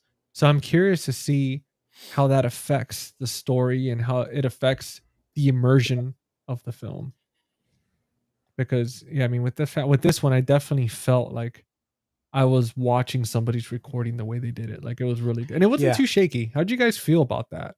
Like the whole Just at the end. At the end, Okay. it was I'll be honest, like, and I've seen a number of found footage movies where I think, even in we were talking about Wreck earlier, and there's times where I felt like that was kind of tough to see what was actually going on in certain scenes, but towards the end with this one, it was a little like, there's glitching and the shaky camera. It can just be a little tough to figure out like where exactly they're at, or what's going on. But Yeah. other than that, I mean, I thought it was solid. Yeah, no, absolutely, man. And then my girlfriend Erin's here. Hey, hun. What's going on, Aaron? What's up, Aaron? She just I don't know if we have any Coraline fans out there, but she just got like this limited edition, like fully customized carved Coraline skateboard in the mail today. So she's actually no downstairs. way. Dude, like it looks sick, man. Like That's she's badass. She's doing an unboxing video downstairs for her channel and all that stuff, and for Now, her did she Instagram. watch Hell House with you? No, dude, she hasn't seen it. I have to, like, I gotta expose her to it. I wanted to, like obviously for the episodes and all that stuff, I wanted to watch it, get on it right away. And she's been kind of prepping to go out of town for the next month and a half. Okay. Yep. So for work and everything, so she's kind of been a little tied up with that. But now I'm excited to, like, once she gets back, like in December, like expose her to the Hell House franchise, because you got to start Christmas off with a little horror. Poor Aaron. There you go. Descending into hell with Hell House. Dude, there we go. A little Christmas trees, a little eggnog, and some Hell House. Oh. That's funny. Talk about the holiday spirit. Dude, seriously, man. And look, we got Chase in here. What's up, Chase? What's going on, buddy? Dude, happy spooky season to you, man. Can't believe it. What? It's already the 7th. That's crazy. Dude, it's rolling along, man. Like, we're pretty soon, we're going to be in Halloween week, just surprising everybody with all this nonstop Halloween action. I've got some more movies coming in that I'm excited to check out. Oh yeah. I got a lot. I have a backlog that I got to catch up on. Oh God. It's so bad. Dude, it's like your very own Hell House. You're just gonna be surrounded in boxes. You're gonna be trapped. There's gonna be like strobe lights. It's like, you gotta open the boxes to escape. Yeah, I literally have 3 boxes to my right now that are just I need to throw away. Dude, I did that earlier today. Actually, I had to throw out some boxes. I took advantage because the garbage people are coming tomorrow. So it's like, all right, I had to throw that. And that box itself was taking up a little bit of space. It was the Nightmare on Elm Street one. The box within the box, yeah, little China doll situation. I was like, all right, I'm keeping this. I'm not returning it. I got to get rid of this. Guys, well, let me ask you this. Is there anything else you want to touch base on the film, or do you want to jump into the rapid fire round? No, I mean, overall, I'm pleasantly surprised. I feel like this movie on rewatch, because the first time around I liked it. Second time around, I actually like fell in love with it. Things started to click. Yeah. I get why people enjoy it. And I felt like the second viewing was in the perfect atmosphere to be able to watch this movie. Okay. Cool. Yeah, this is a movie where if you guys haven't seen it, even though you're hearing us talk about it and stuff, the good thing is that we managed to talk about the film without fully spoiling it. So, there's still gonna be a lot that you guys are gonna be surprised by. But make sure if you watch this movie, this is the type of movie, watch it in the dark. Watch it in the dark. It's gonna creep you out. Like, I mean, if you're hearing it from all three of us, that we're like, dude, there was moments where it was very unsettling, and it was just so subtle. It was just perfect the way they did it. It's definitely one of those that you think about after watching it for a while, and it'll stick with you for a bit. Yeah. especially at night. Yeah. Especially that clown too. It's like I never I never had issues with clowns, but after this movie, I'm like, man, now I'm thinking twice next time I see a clown standing there. It's like it's gonna be the freaking Abaddon Hotel coming after me. I'm like, oh god, not again. But let's jump into the rapid fire round. I gotta get a little sound of like bullets or something, like gun Horn shooting. guns. I was A turret, Good lord, rapid fire. JC. and So for the first question, what was the scariest moment for you inside the Hell House Hotel or the attraction? Then we talked a little bit about it, but what was like the definitive, like, oh, I'm screwed? I mean, just being in the basement. Just being in there. The basement just feels like you've sealed your fate. Mm-hmm. You know, I mean, and I think I felt like it was worse when it wasn't when everyone was in there, right? It was creepier when it was just one person that's recording down there. And we've all been in a situation where you've been, down in your basement or, like I go to, you guys know, obviously being in real estate, like there's times where I go to houses by myself and I'm not gonna lie to you, like I've had some really fucking creepy basements that I've had to, like go through, like we're down there, we're taking pictures and things like that. So, that's definitely something I can relate to. It's very, very Have creepy. you ever had any supernatural experiences going through houses? Dude. I have had, so I sold a neighbor within our subdivision sold his house, and I will never forget, my wife and I were down there, we were cleaning everything up, and it has a Michigan basement. So for those of you guys aren't familiar with it, it's not like how all this space, because I'm in a basement right now, it's not how this space is where it's like livable. It's the ceilings are significantly lower. It's essentially for storage, right? But this, I don't know how to explain it. It gives me goosebumps thinking about it. But going down there, I remember we were like cleaning it up, and like the owner, it wasn't able to really take care of the basement, so we had to get it prepped and ready for people to stop by and check it out. So we're going through, and my wife and I were cleaning it up. I'm taking pictures and things like that, just to send to other clients. And I just remember us being in the basement, and I was like, it just doesn't feel right. Like it feels like something happened here. And there was just a very like spotty history with who's previously owned it before. Someone had previously passed away in the home, and there was just other people that had lived in there before, just kind of just very weird occurrences that have happened there. So that was probably the most like supernatural one that I've had. I don't know, like you just trust your gut. And it wasn't just me, it was my wife as well, and both of us very spiritual. So it's like, if something doesn't set right, like I'm good. I'm not trying to. Dude, that's how you know. That's how you know, man, when it's like when you're with somebody and they both feel it. Did you guys feel it without talking about it, or they like look at each other type situation? Or I mean, it's one thing to watch these movies and you're in a safe space, and and you can put yourself in the point of view from whoever you're watching, right? But to actually be down there in a very, very uncomfortable space, I mean, for my wife to get like that, I don't know. For both of us having a very mutual feeling, it just kind of freaked me out a little bit. And I've also been to like down in Detroit. I mean, there's like some very rough areas down there, and you go down to some of the basements, and it's just like the living barbarian condition. style. Oh, I'm telling you, man, like the living conditions down there, it's musty. The basements are not finished. They're just run down.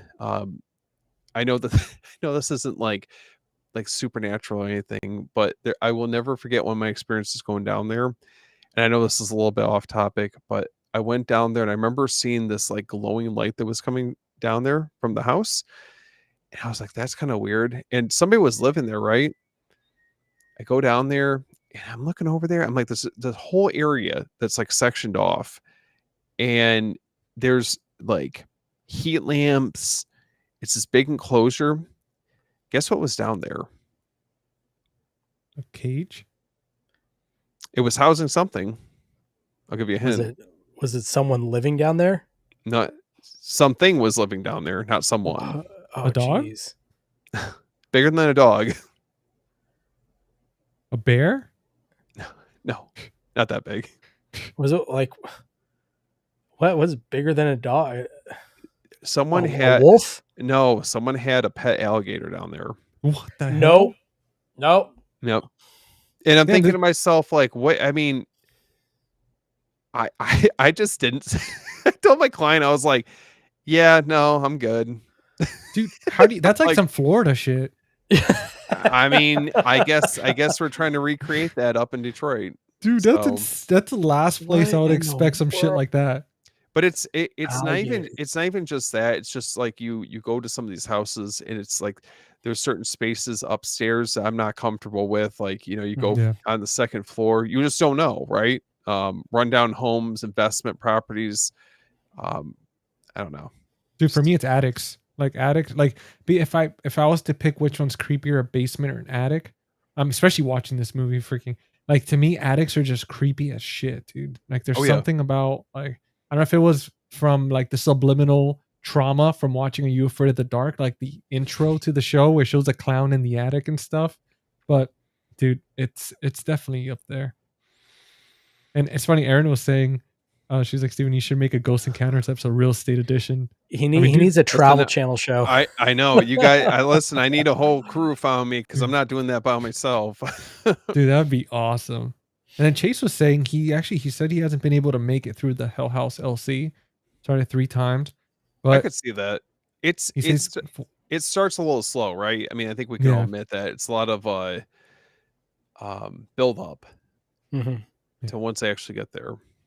and we got Phil's creepy videos. What's up, Phil? What's up, Phil? Thanks for hanging out with us. And Travis, what's up, man? Hey, What's up, what's dude? happening? Loved Hell House. You're in the right place tonight.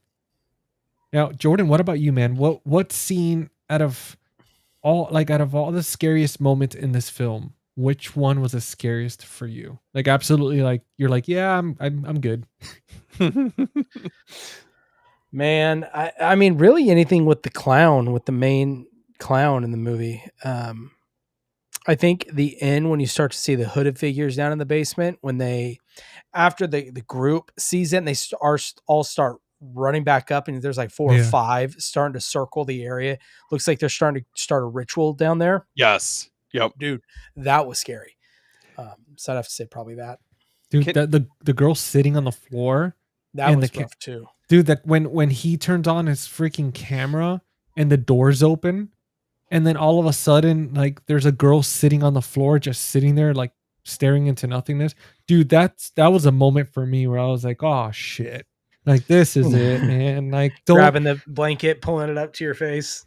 dude, I when he did that, when he like covered his face under the blanket, I thought to myself, I was like, man, like, I don't know, dude. Like, I would not want to like keep my eyes off of it, like, at all. Like, you know Right. what?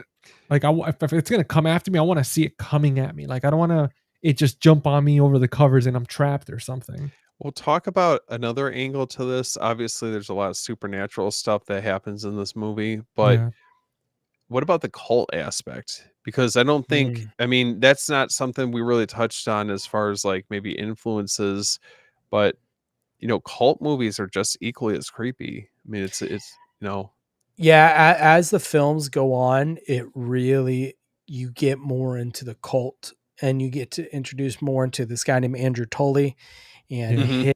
what his involvement is with this hotel, why he's at this hotel. And yeah, Dude, and the aspect, anytime you involve a cult type storyline, I think it hits pretty well just because, dude, I mean, since the beginning of since time, for the most part, civilization, like, there's always been some cult or the other, and there's always conspiracy theories. There's all sorts of stuff going on out there. I mean, so to involve like something in this story where it's very tangible, there are people out there that are part of cults. Mhm. And it's like, damn, like, it makes you think next time you see like an abandoned place, you're like, huh, I wonder what's really going on here. Like, is there some cult in here, or even fancy establishments? I mean, you look at the Overlook Hotel, right? I mean, obviously it's a movie, but that, you know, it makes you think. It's like, what were those people doing? Like all these rich people, like they were just kind of sitting around and hanging out and stuff, and that's it. Like no, and then you find out there's like more darker things going on. I yeah. I think you can definitely pick up on some maybe like minor influences of the occult, the satanic panic, type vibe that you get, once it gets to that extent, further down the basement. Um but yeah, I mean, overall this movie definitely rolls in a lot of influences. I think it's pretty clear that, Yeah. Stephen Cognetti definitely knows what he's doing. Yeah, for sure. I wonder if what experiences he has, man. I wonder if he's ever like had any crazy situations like that, or kind of like you were telling us your story, Steven. Like, I mean, we've all kind of had our own little creepy moments with certain things in life. So I wonder, like, if there was anything based on true story that was inspired him from his life to make this. I don't know. We'll have to have him on. We have to, man. And then Adrian was actually saying, true story, I was installing cable in a house, and this guy had a secret room in his attic with paintings of clouds. He really wanted Wi-Fi in that room. That's interesting. Clouds or clowns? I wonder if he met... Yeah. Adrian, did you meet Adrian, the people need to know.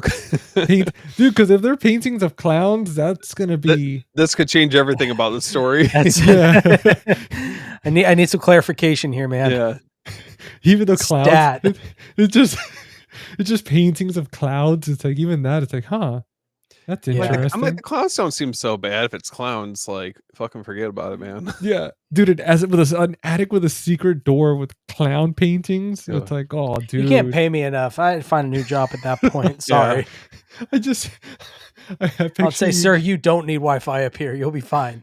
Jordan, I just picture you like sticking your head in there, seeing the clown paintings, and you go, yeah, no, you put on your umbrella hat and you're like, I'm changing professions, I'm out of here. Yeah, we're done. Yeah, and cut. Oh, dude, that's creepy as hell, man. Holy hell. Sorry, I just got an email. My Hereditary Steelbook just shipped. Oh, I thought Adrian responded and it was clowns. No, sorry. Like, dude, I looked immediately. I was like, oh shit. Freaking clowns. I swear I thought Jordan ordered the Poughkeepsie tapes by accident. He's like, it's so good, he needs it twice. He has it on 2 TVs playing. Dude, so second question for you guys. Best found footage horror movie ever? The Blair Witch Project. Okay. Oh man. I would have to probably go with, because this is what I consider probably the first found footage film, but I'd have to go with Cannibal Holocaust followed by Ghostwatch. That's a good choice. Cannibal Holocaust is a close second. Yeah, that one's up there. Dang, even Ghostwatch. There's so many. It's hard to pick just one, man. It really is. But I'm gonna go with my gut. My knee-jerk reaction was the Blair Witch. I mean, dude, I know a lot of us will say that because we grew up with it, and it is a staple. It's kind of what kicked really everything off. I have to go with the Blair Witch as well, just because of, between the marketing, between what it did. I thought for quite some time that it was real. Like as a kid, dude, I thought it was real. When I saw it, I was like, holy hell, like what the hell's happening? This shit's crazy. So it's definitely, it's kind of the start of it all. Well, to Steven's credit, I wouldn't be surprised if that's where the Blair Witch got that idea of marketing, because they did the same thing for Cannibal Holocaust. That's true. Yeah. He hid away those actors. Mm-hmm. Well, I remember reading something about where he almost like he was on trial. Yeah. Trial, because he thought that they died and they were dead. And Alexander says Wreck, hands down. I've yet to see Wreck. I almost got the set.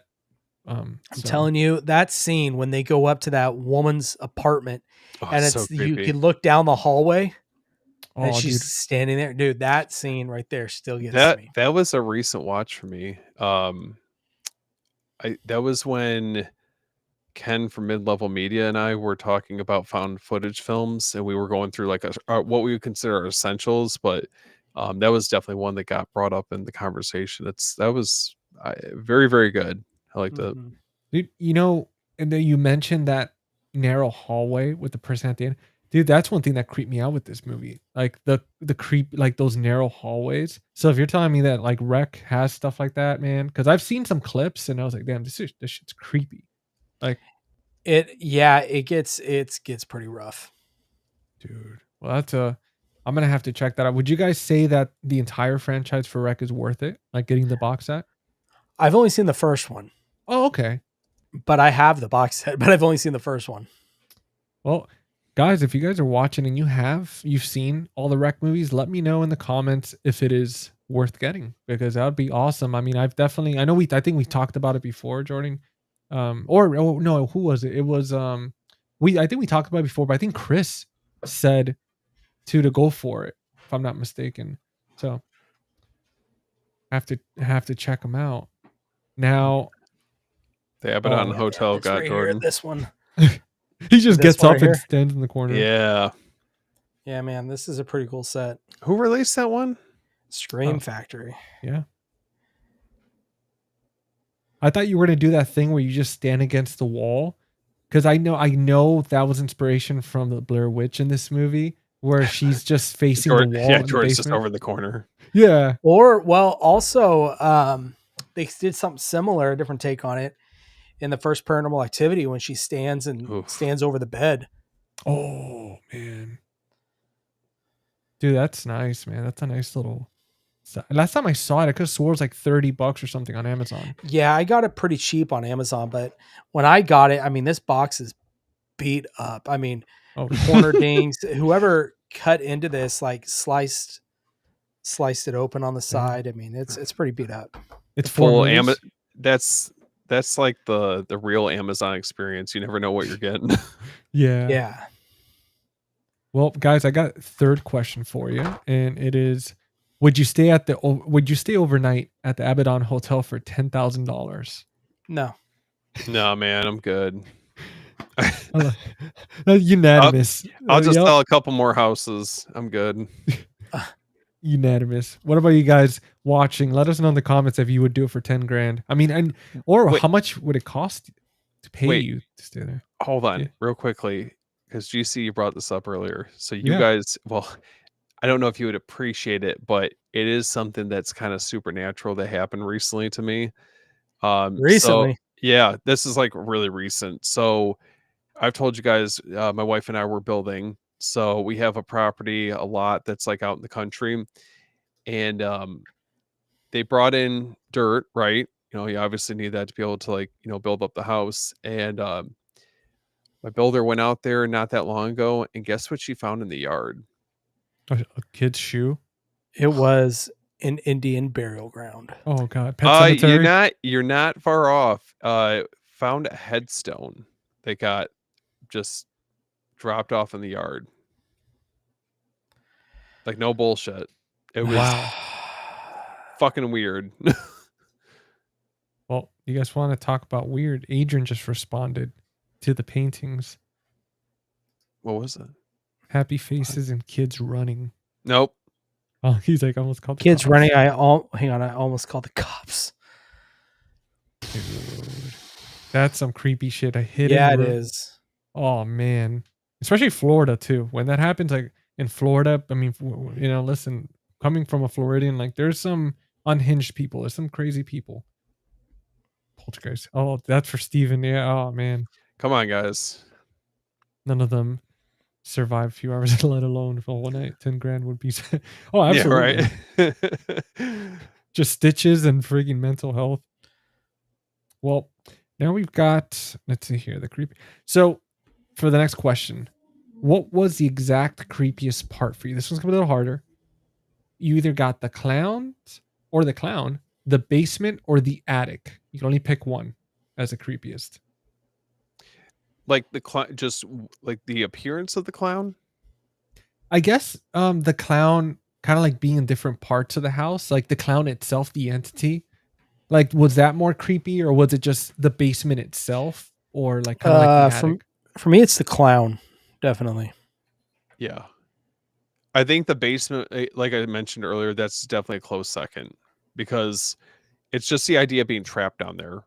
Yeah. You have nowhere that you can go. Obviously, like you're 2 steps away from a portal to hell. So, you know, Can't even. I'd like to be able to keep an eye on the exit. Oh, dude, if you hate that basement now, it's only gonna get worse. Dude, oh, Dude, it's only gonna get worse. Well, now for the next question, better found footage location: the Abaddon Hotel or the Blair Witch Project Woods? ooh, that's really tough. Oh, that's a hard one. Yeah, man. I'm going with the woods. The woods, because you know how easy it is to get lost. Like if you're like deep out in the woods, how easy it would be to not only get lost, but can you imagine being out there at night and having no sense of direction? You're hearing sounds, tree branches, you know, rustling. I mean, I don't know. I'm Dude, good. Yeah.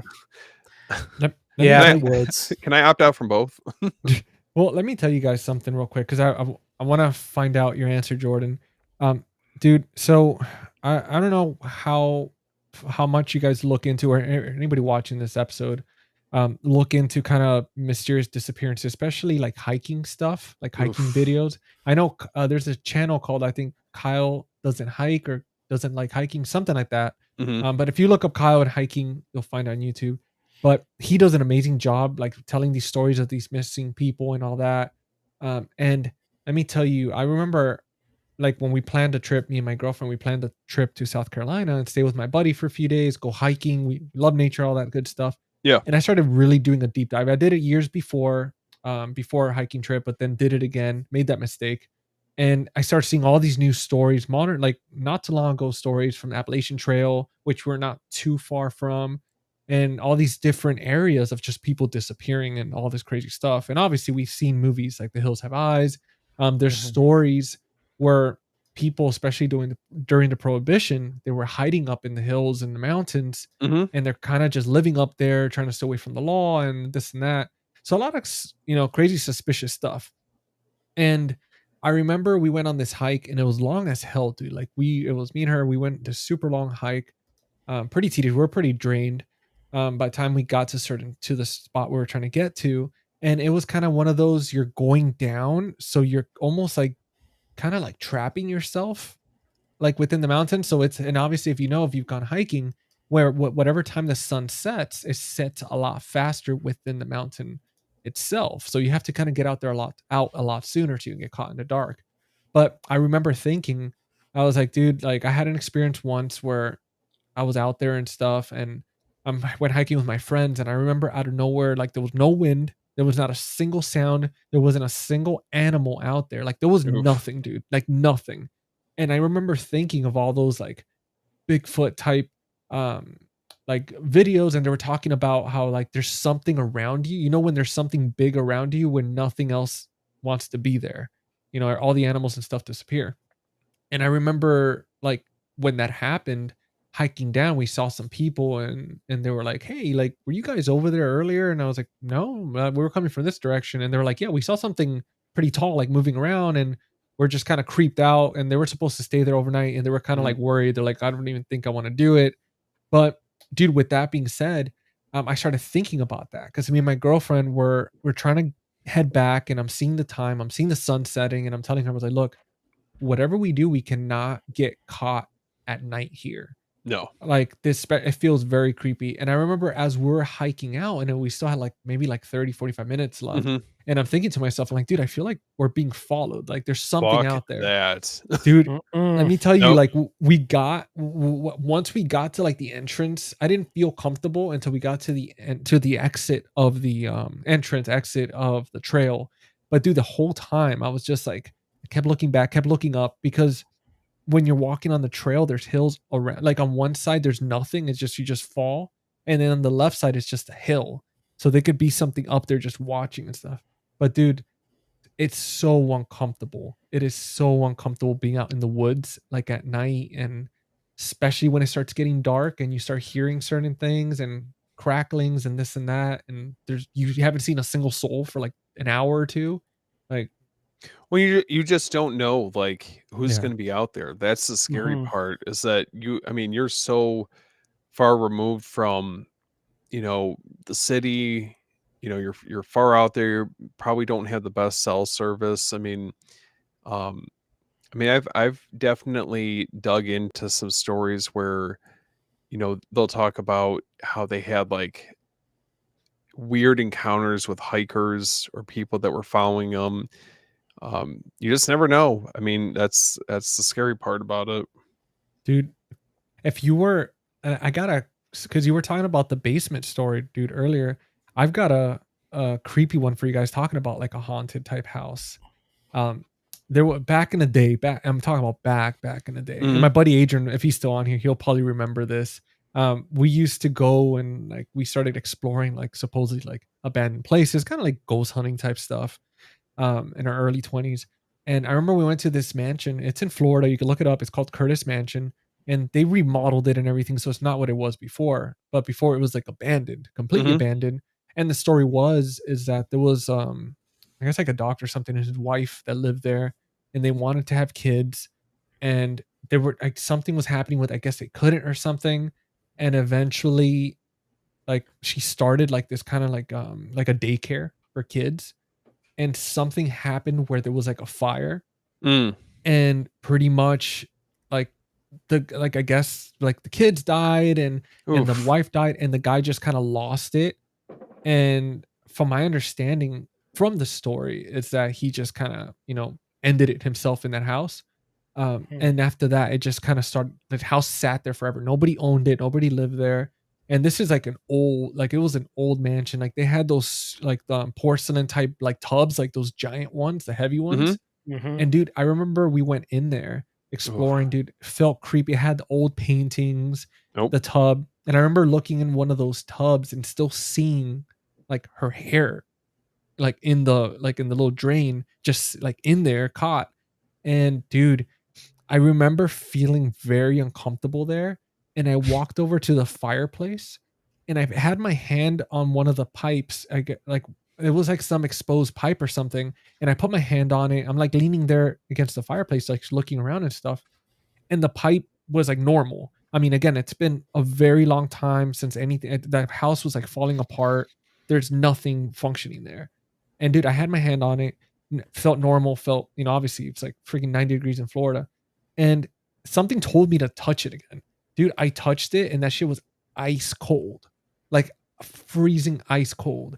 And I remember telling my buddy, I was like, dude, we got to get the hell out of here. Like, this Mhm. is very uncomfortable. Like, there's something here. And luckily for us, it wasn't enclosed because half the roof was missing and it had like part of a wall was missing. So you could just kind of run out. But dude, this movie, like thinking about that, like it really reminded me of like back in the day going into these abandoned places and shit. And now looking back, it's like, damn, we're really lucky we didn't get caught up in some either cult situation or some crazy shit like this, like in this Abaddon Hotel. But Oof. Man. with all those ramblings aside, Jordan, I know I had asked. So for you, you said between the clowns, the basements, or the attic. No, wait, we answered that already. Yeah, it was the Hold- woods or the Abaddon Hotel. That's right. That's right. Mine or the woods. For sure, the woods. Especially after this, you're like, nope. Yeah, especially after your story, man. No, thank you. You're like, yeah, I'm not gonna go. I think I'm just gonna hike in my yard. Like, I'm good. Let's go on a treadmill. Seriously, man. All right, now, which I think this one might be for. You kind of answered this one, Jordan, a little bit earlier, Steven. I know you haven't seen it yet. So for Jordan or for anybody else watching, as far as for sequels go, do you prefer Hell House 2 or Hell House 3? 2. 2? Okay. Mhm. That's a good one. Okay. I haven't seen the third, so now I'm curious after watching that one. Now, for the next one is what makes found footage horror work best? The mystery or the realism? Out of those two, I would say realism, and the reason I say that is because you are put in the perspective of the characters of the movie, so Yeah. they really make you feel like you are in there with them. Mhm. It's similar to playing a video game, a first person video game. Like in the movie. I don't know if you guys play the game The Outlast. Or, Dude, stuff like that. absolutely. That's all first person. It's got that same feel that you are in there and you're experiencing whatever these characters in this movie is experiencing. What about you, Steven? How'd you feel about the first one? Like, did you enjoy more of the mystery or the realism of like the situation and how they kind of kept it pretty grounded and all that stuff? Um, I like that they didn't really go like from the jump. They didn't really dive into more of the occult, the supernatural stuff right away. Like this movie was great because it built up a lot of dread and Yeah. this looming just like tension as the film went on. And I think for the fact that it did it effectively, I felt like the movie was better off for it. Because I think if you show too much too soon or you show too much of the clown, I just don't think it would work. I mean, you just never know. Like, behind every corner or hallway, you never know where they're going to appear. Yeah, that clown, before the clown even moved or did anything, I think that, I mean, that subtlety, the mystery, or the way they made it looked very mysterious. Like it looked like Hmm. that clown has been places, like it's been used for something. It's like, dude, this shit's like really, really creepy, Yeah. man. Alexander was saying the woods getting lost will be awful in the rain and the cold and the noises. Nope. Yeah, that's another thing too. If it's like raining or something, because the cold's not too bad, but with the rain and the darkness alone, like Yeah. that's already. And then Eli was saying the cave exploring videos. Yeah, for sure. I don't know if you guys saw that video of the guy that got stuck upside down. Mhm. But dude, that's Like where he was like permanently trapped. yeah, Yeah. pretty much where Oh, they were no, just waiting. Yeah, dude, they that had to like right. I think they had to give him like sedatives or something till he passed. I don't think they could because the thing is like because he was How upside tight it down. was. Yeah, and his legs like he lost there was no blood flow because all the blood was going down to like his upper body and stuff. So I think at one point like he couldn't feel much in his legs or something, and also there was like a lot of swelling. But I don't yeah, even the know. dude, I can't even think about that. yeah, dude, it's Like it's it's the it's creepy, man. well, okay. I don't know what's worse. It's like you have situations like that where these people like just end up in these horrific situations, or the worst ones are where they were just seen one day and they're never seen again. Yeah, Mhm. no, yeah, Just it's no explanation, nothing. dude. I'm telling you, people gotta stop putting themselves in these creepy situations. What's up, Brian? Hey, Brian, what's up, Brian? and guys, make sure to follow Eli's example. Hell yeah. Don't forget to slash that button and then just stomp on that sub button. We And appreciate it. We appreciate you guys all coming to hang out with us. Yeah, man. guys, and especially for Halloween. I mean, dude, it's such a fun month. I mean, I feel like out of the entire year, like we're all gonna get to kind of really just go balls to the wall with like horror and like haunted stuff. And it's fun that we get to these episodes and just talk about real experiences and get people Oh like yeah. excited. Cause dude, it's fun, man. It's fun to kind of get personal with that stuff and hear all these stories and then get creeped out afterwards. And we're like, all right, I'm gonna go watch this movie and be creeped out now. And Hell yeah. Alexander was saying both. I feel like can't have one with the other. The mystery makes you want to be there with them. And yeah, absolutely. I think for me, mystery, it's always one of those, you're like, man, like what's going to happen next? What the hell is going on? And I mean, obviously the realism too, like keeping it grounded and keeping it like Mhm. making you feel like it could happen to you. I think is what really sets it off and really makes it scary. Hmm. But can't go with one without the other. Now, for the final question, is favorite haunted attraction gone wrong movie? Hmm. What an attraction gone wrong? Well, you have this. You have Haunt. You have the Fun House. Yeah, the Funhouse is up there. Um, I want to say Final Destination, but it's not haunted. what is there? Is there anything else? What else is there? I'm trying to look at my movies right now. I feel like Hellfest, but that's more of a slasher. Trying to see what other ones are. I mean, Haunt 2019. damn, that's tough. I would have to put either this movie or the Funhouse up there. Yeah, I'm gonna have to agree with you on that, I gotta just check can't- out this Haunt movie, man. dude. It's pretty good. It's like one of those extreme haunted houses, Yeah. and It takes, yeah, it's a good movie. Damn, I'm gonna check that out. I'm gonna add that to the Halloween list. Would you Oh, that's- consider House of a Thousand Corpses? I mean, it's not really. It's not really like an attraction though. Yeah, But and it's not it is- haunted. It's like sadistic. Now, let's see here. Oh, we got Pizzo. What's up, man? How you doing? Oh, what's going on, Piz? What's up, Piz? Happy Halloween season, man. Thank you for joining us tonight. Happy early Halloween, my guy. Yes. Yeah. We got to cherish these days. They're going by too fast, man. We're already, Guys, dude, it's insane. is it? I don't know if it's like this for you, but today was like the first like cold, rainy day that we've had. It literally went from being kind of like a little bit warmer, humid, whatever yesterday, and then it's like slowly like the nights are getting darker a little bit sooner. Yeah, a little colder. Oh man, it got the blanket. I had a fire the other day. It was 90 degrees. Oh, okay. Well, No. never mind. No. Sorry. Dude, the other day it was nice and cold. Like it was in the low 60s. And I was watching your live stream, Steven. I remember I sent you the picture. Oh yeah, yeah. I was like, dude, what a vibe. Dude, I was just sitting out there. Like at one point I was by myself and I'm hearing like shit moving in the bushes and stuff. And I'm thinking, I'm like, it must be one of those stray cats, I hope. But I was like watching your live stream on my phone and just hanging out for a bit. It was that's awesome. fun. Man. Oh yeah, Pizzo says it felt very fall-like today. That's awesome. I'm jealous. Man. I'm jealous, you guys. Piz knows because he's just a few states south of me. So this is like the time of year where we really start getting like the colder weather rolling in, leaves changing. Yeah, South, where is he? Where is he located? I believe he's down. Is it Tennessee? Oh, okay. Oh, that's not too far from me actually. I think it's like an hour. Piz, and a can you half or clarify? something. I know he's down in that area. Yeah, we had it. It sucks. We've got like, we had last week was like in the 70s, low 80s.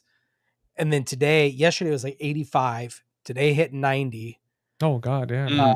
Tomorrow, I'm not sure what tomorrow's, but next week we're hitting low 70s, and I can't wait. Oh, my bad. I don't know why I was thinking Tennessee. Kentucky. Okay. Wait, isn't someone else we know? Aren't they from Tennessee? Well, it's not. No, Chasen's in Georgia. I think Chase and Steven yeah. are in Georgia.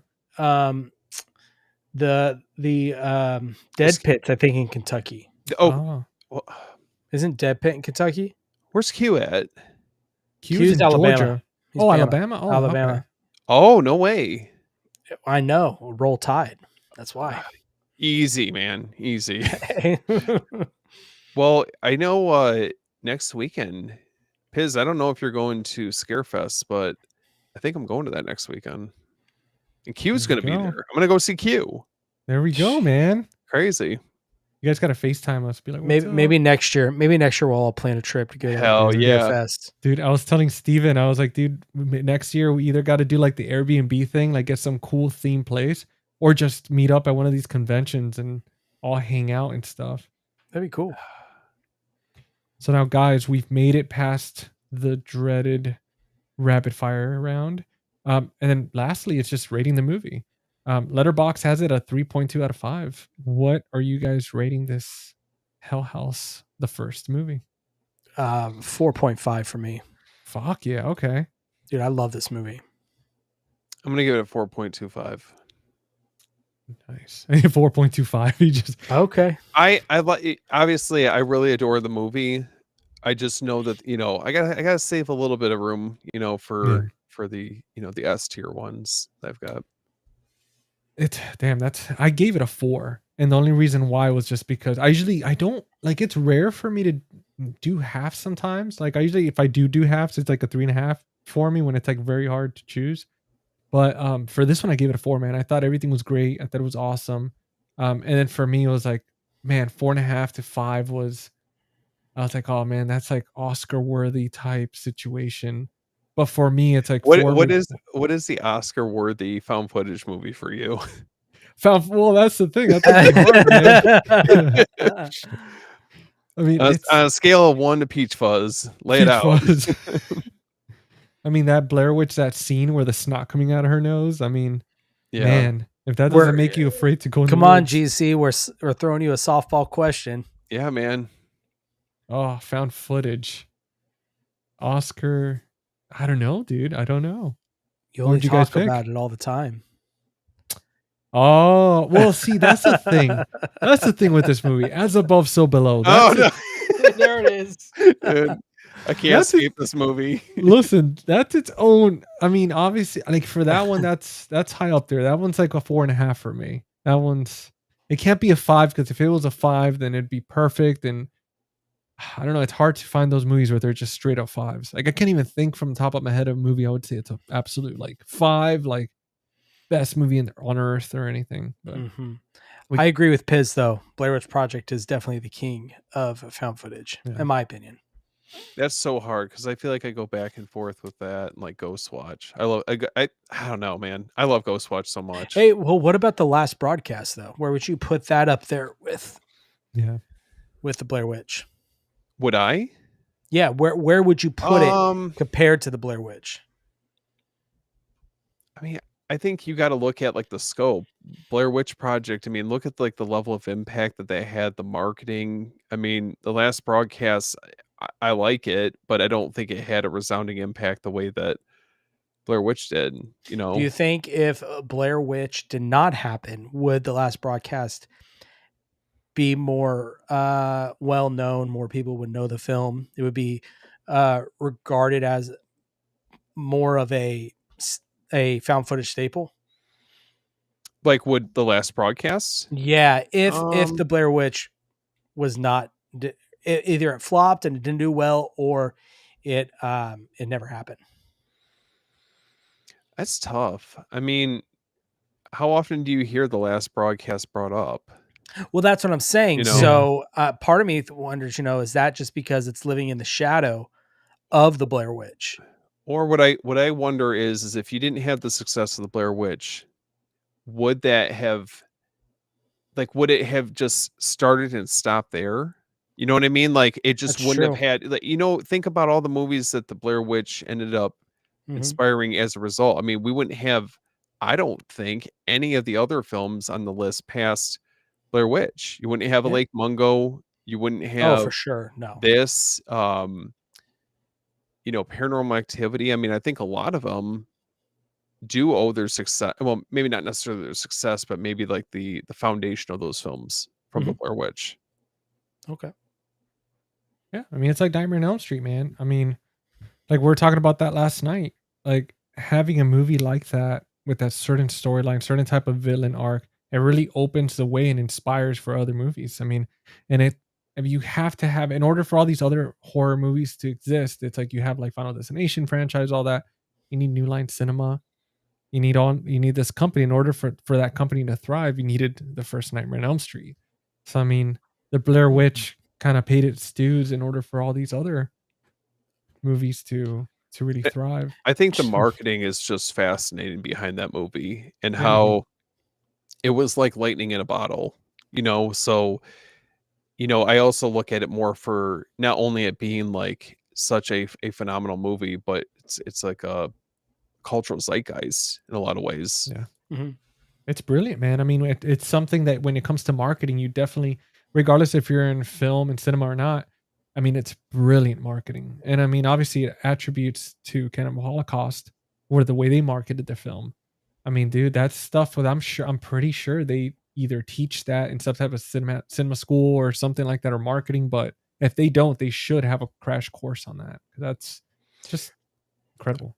I mean, if you guys were to have your top 3, what would it consist of for found footage? Oof. I want to add this one on there because I definitely Hell House is up there for me. I'd say it would be number 2. Like for me, number 1, we all know it's As Above, So Below. And then number 2 is definitely this one, Hell House. And as far as for number 3, that's a hard one, man. Like I want to say for right now, I think maybe the Taking of Deborah Logan. That one really makes me uncomfortable. So that might be like the top 3 for me. I feel like there's one we're not talking about, and there's one that we haven't said yet. But I'm trying to think. If the chat can chime in, if there's any ones that we're missing, Yeah, let us know. We talk Quarantine, Wreck, the conspiracy one. Damn, that's another one that's really good too. The Conspiracy is a really good one and really creepy. Oh, you know what? We didn't talk about this. That's a newer one. The Phoenix Lights. I think the Phoenix Lights. It's kind of like a found footagey type film. Has anybody seen this? Oh, dude, Gonjiam Haunted Asylum. I've been dying to watch it ever since I saw that video that you did. Watch it. I remember you doing that video saying how like you need to watch this movie. It's a Korean film, and it's about this YouTube channel that goes into this haunted asylum to try and break the record as the most stream or views on a stream ever. And dude, for me, it would be the Blair Witch is number one for though.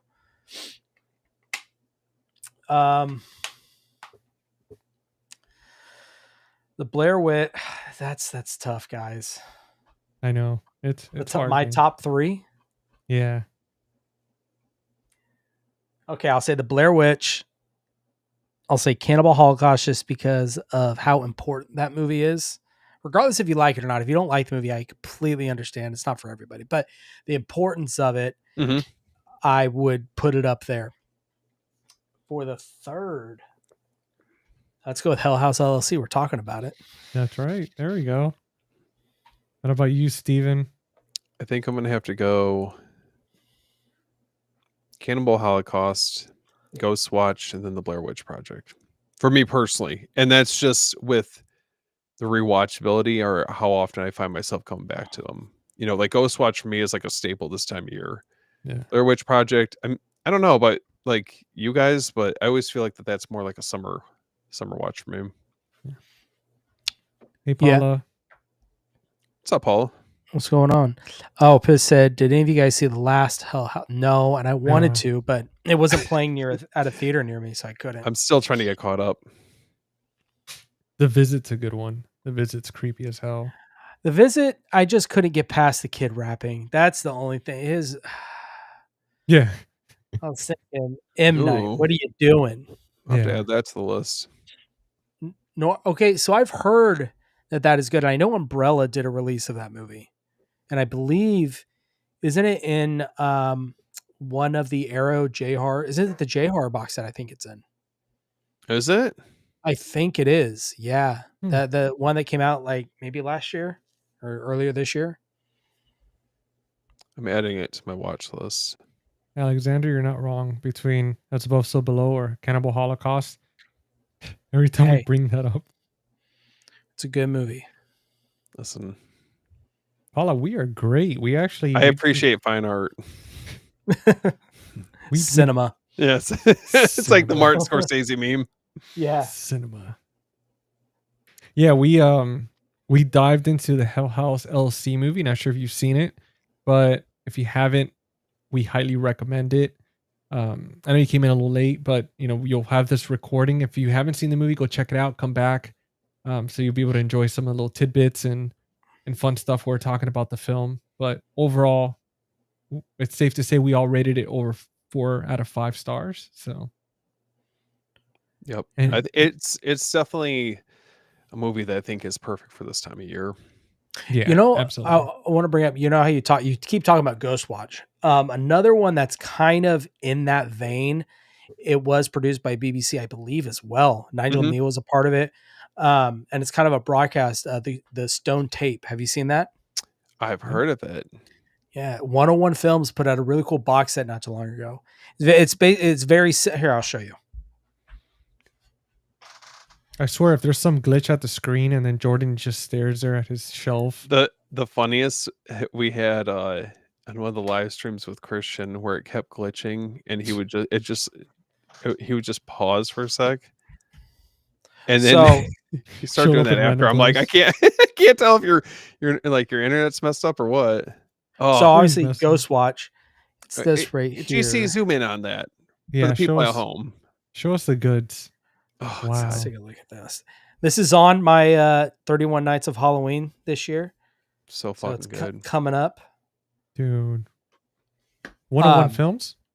Yeah, but Nice. this is the one I was talking about too. The stone tape. Is it gonna come on? It's Hold focusing on your Halloween I pumpkin. know. There we It go. looks so sick. There we go. The Oh stone hell tape. yeah. Okay.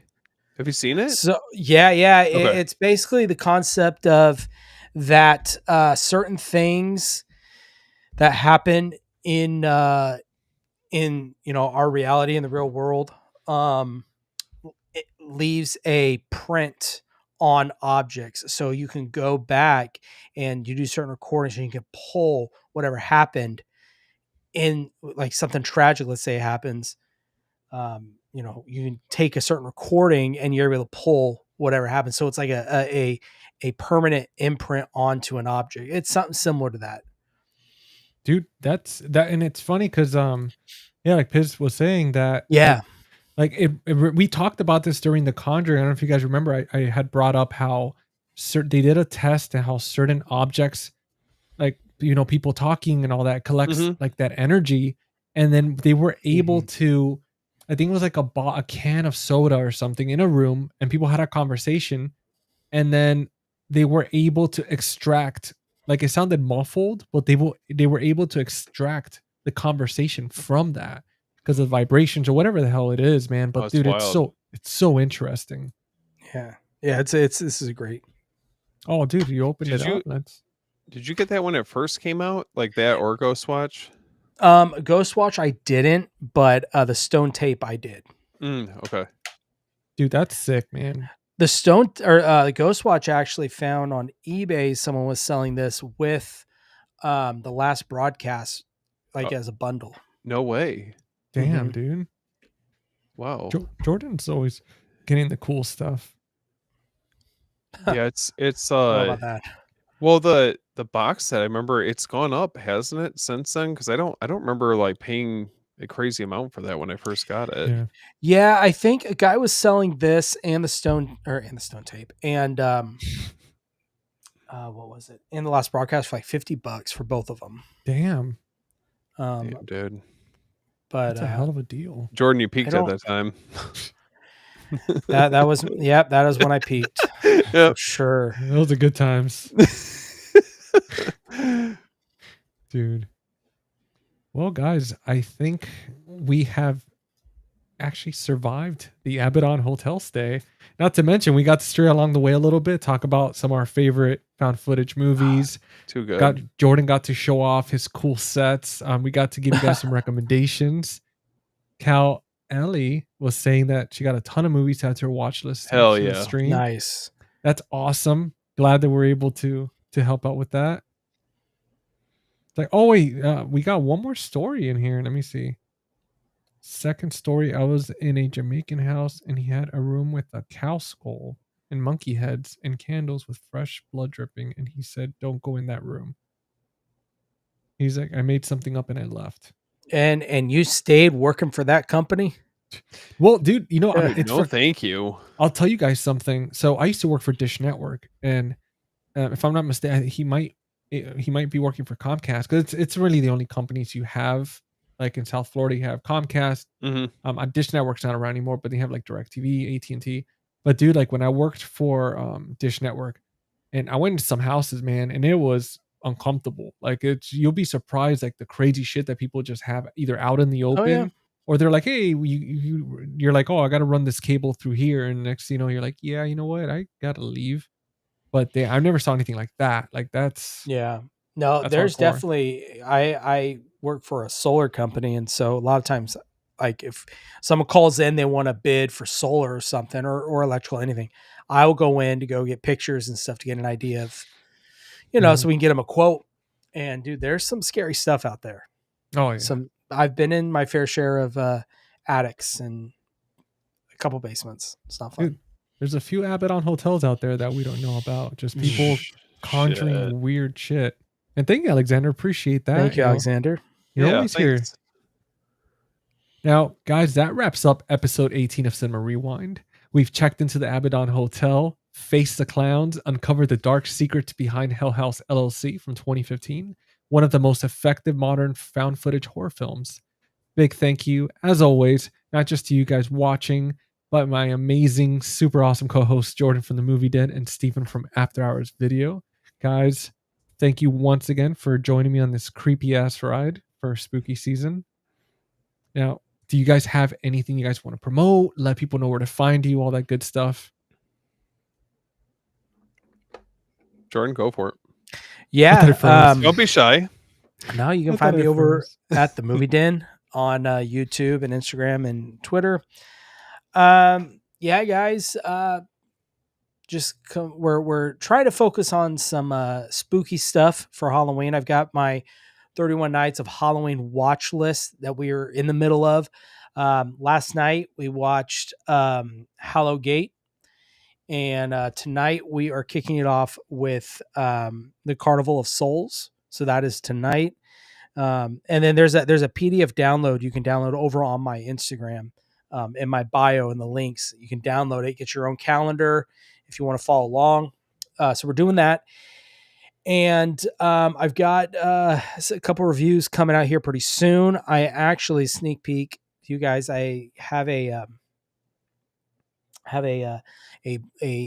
region free player that I'm going to be reviewing. That got sent to me, Ooh. so I'll be Very doing cool. a review of that. And yeah, just all I can keep saying is keep your eyes out for the week of Halloween. So, Guys, also, we have a little code there on the top left, right next to my Jason mask. So if you want to, there it is, right there. if you're watching this on your TV and you got your phone in your hand, make sure to scan. Wait, no, right here. Oh no, yeah, right there. I'm always like, what the hell's happening? But right there, just make sure to follow Jordan on IG and all that good stuff. And Yeah. Jordan always fails to mention, but guys, Oh, sorry. if you want to save 10%, go on to the movie room and support Yeah. Jordan's channel, Movie Den 10. Sorry, Steven, we're blocking you here. Let me move this. We can't block that face. There you go. But guys, you have that good stuff there. Yeah. And now Steven. Oh wait, Jordan, you got something else? Oh, I was just saying, yeah, go check that out. And then also me, Steve, and Chris, Bearded Film Guy. I want to say it's on the 23rd. We have our next episode in our Fear by Year series. We're going to be covering 1981. We're actually doing a little more than 6 films this time, just because there's a couple we got to cover. We're going to have Evan from Rockland Graves Production. He's going to be joining us, and it's going to be a lot of fun. 1981 is another year. A lot of good movies. So, dude, hell yeah, man. Now, before we jump onto here, I wanted to quickly, because I did see 2 comments come in.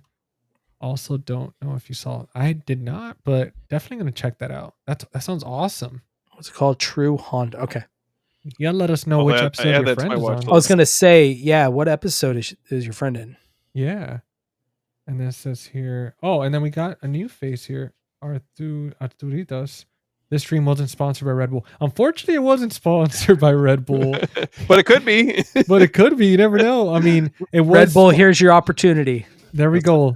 Guys, right there. I've been trying to plug Liquid Death all along, but Red Bull's cool too. Red Bull. It'll give you wings, man. Liquid Death's pretty good, though. Hell yeah. Thank you so much. Oh, thanks, man. Eli. Thanks, Eli. And you're awesome. Now, Steven, it's your turn. Let the people know what you're cooking up over there. Well, guys, you can find me at After Hours Video. I'm on Instagram, YouTube, TikTok, X, you name it. And I've got, I'm trying to think, we recently recorded for Beyond the Blood. So it's a podcast I co-host with Chris, Bearded Film Guy. Both of us have been working hard on some exciting episodes. So we actually just did an interview with the director of Frogman, Anthony Cousins. So that will be coming soon.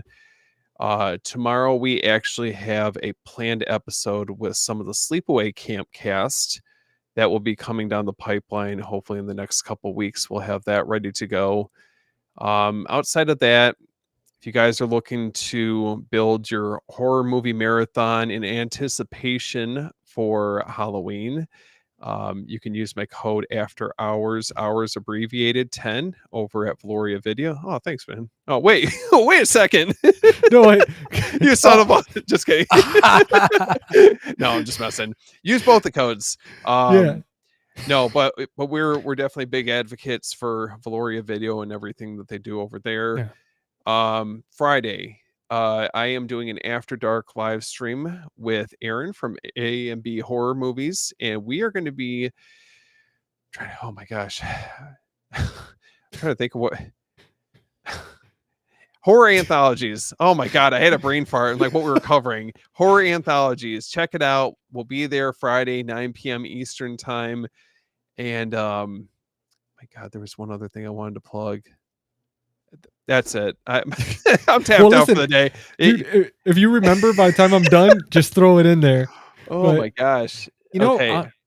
Honestly, it's a lot of, I mean, we're all working on so many things between we have this and then we all have like our own podcasts and then our own content and then being on other people's channels. That dude, it's sometimes it's really, you get shit like mixed up and everything. Oh my gosh. I have to write all this stuff down. Otherwise it's just gonna, dude, that's what it was. Okay. For those of you guys that are big fans of Nightmare on Elm Street, I'm doing a giveaway for one of the collectible DVD sets.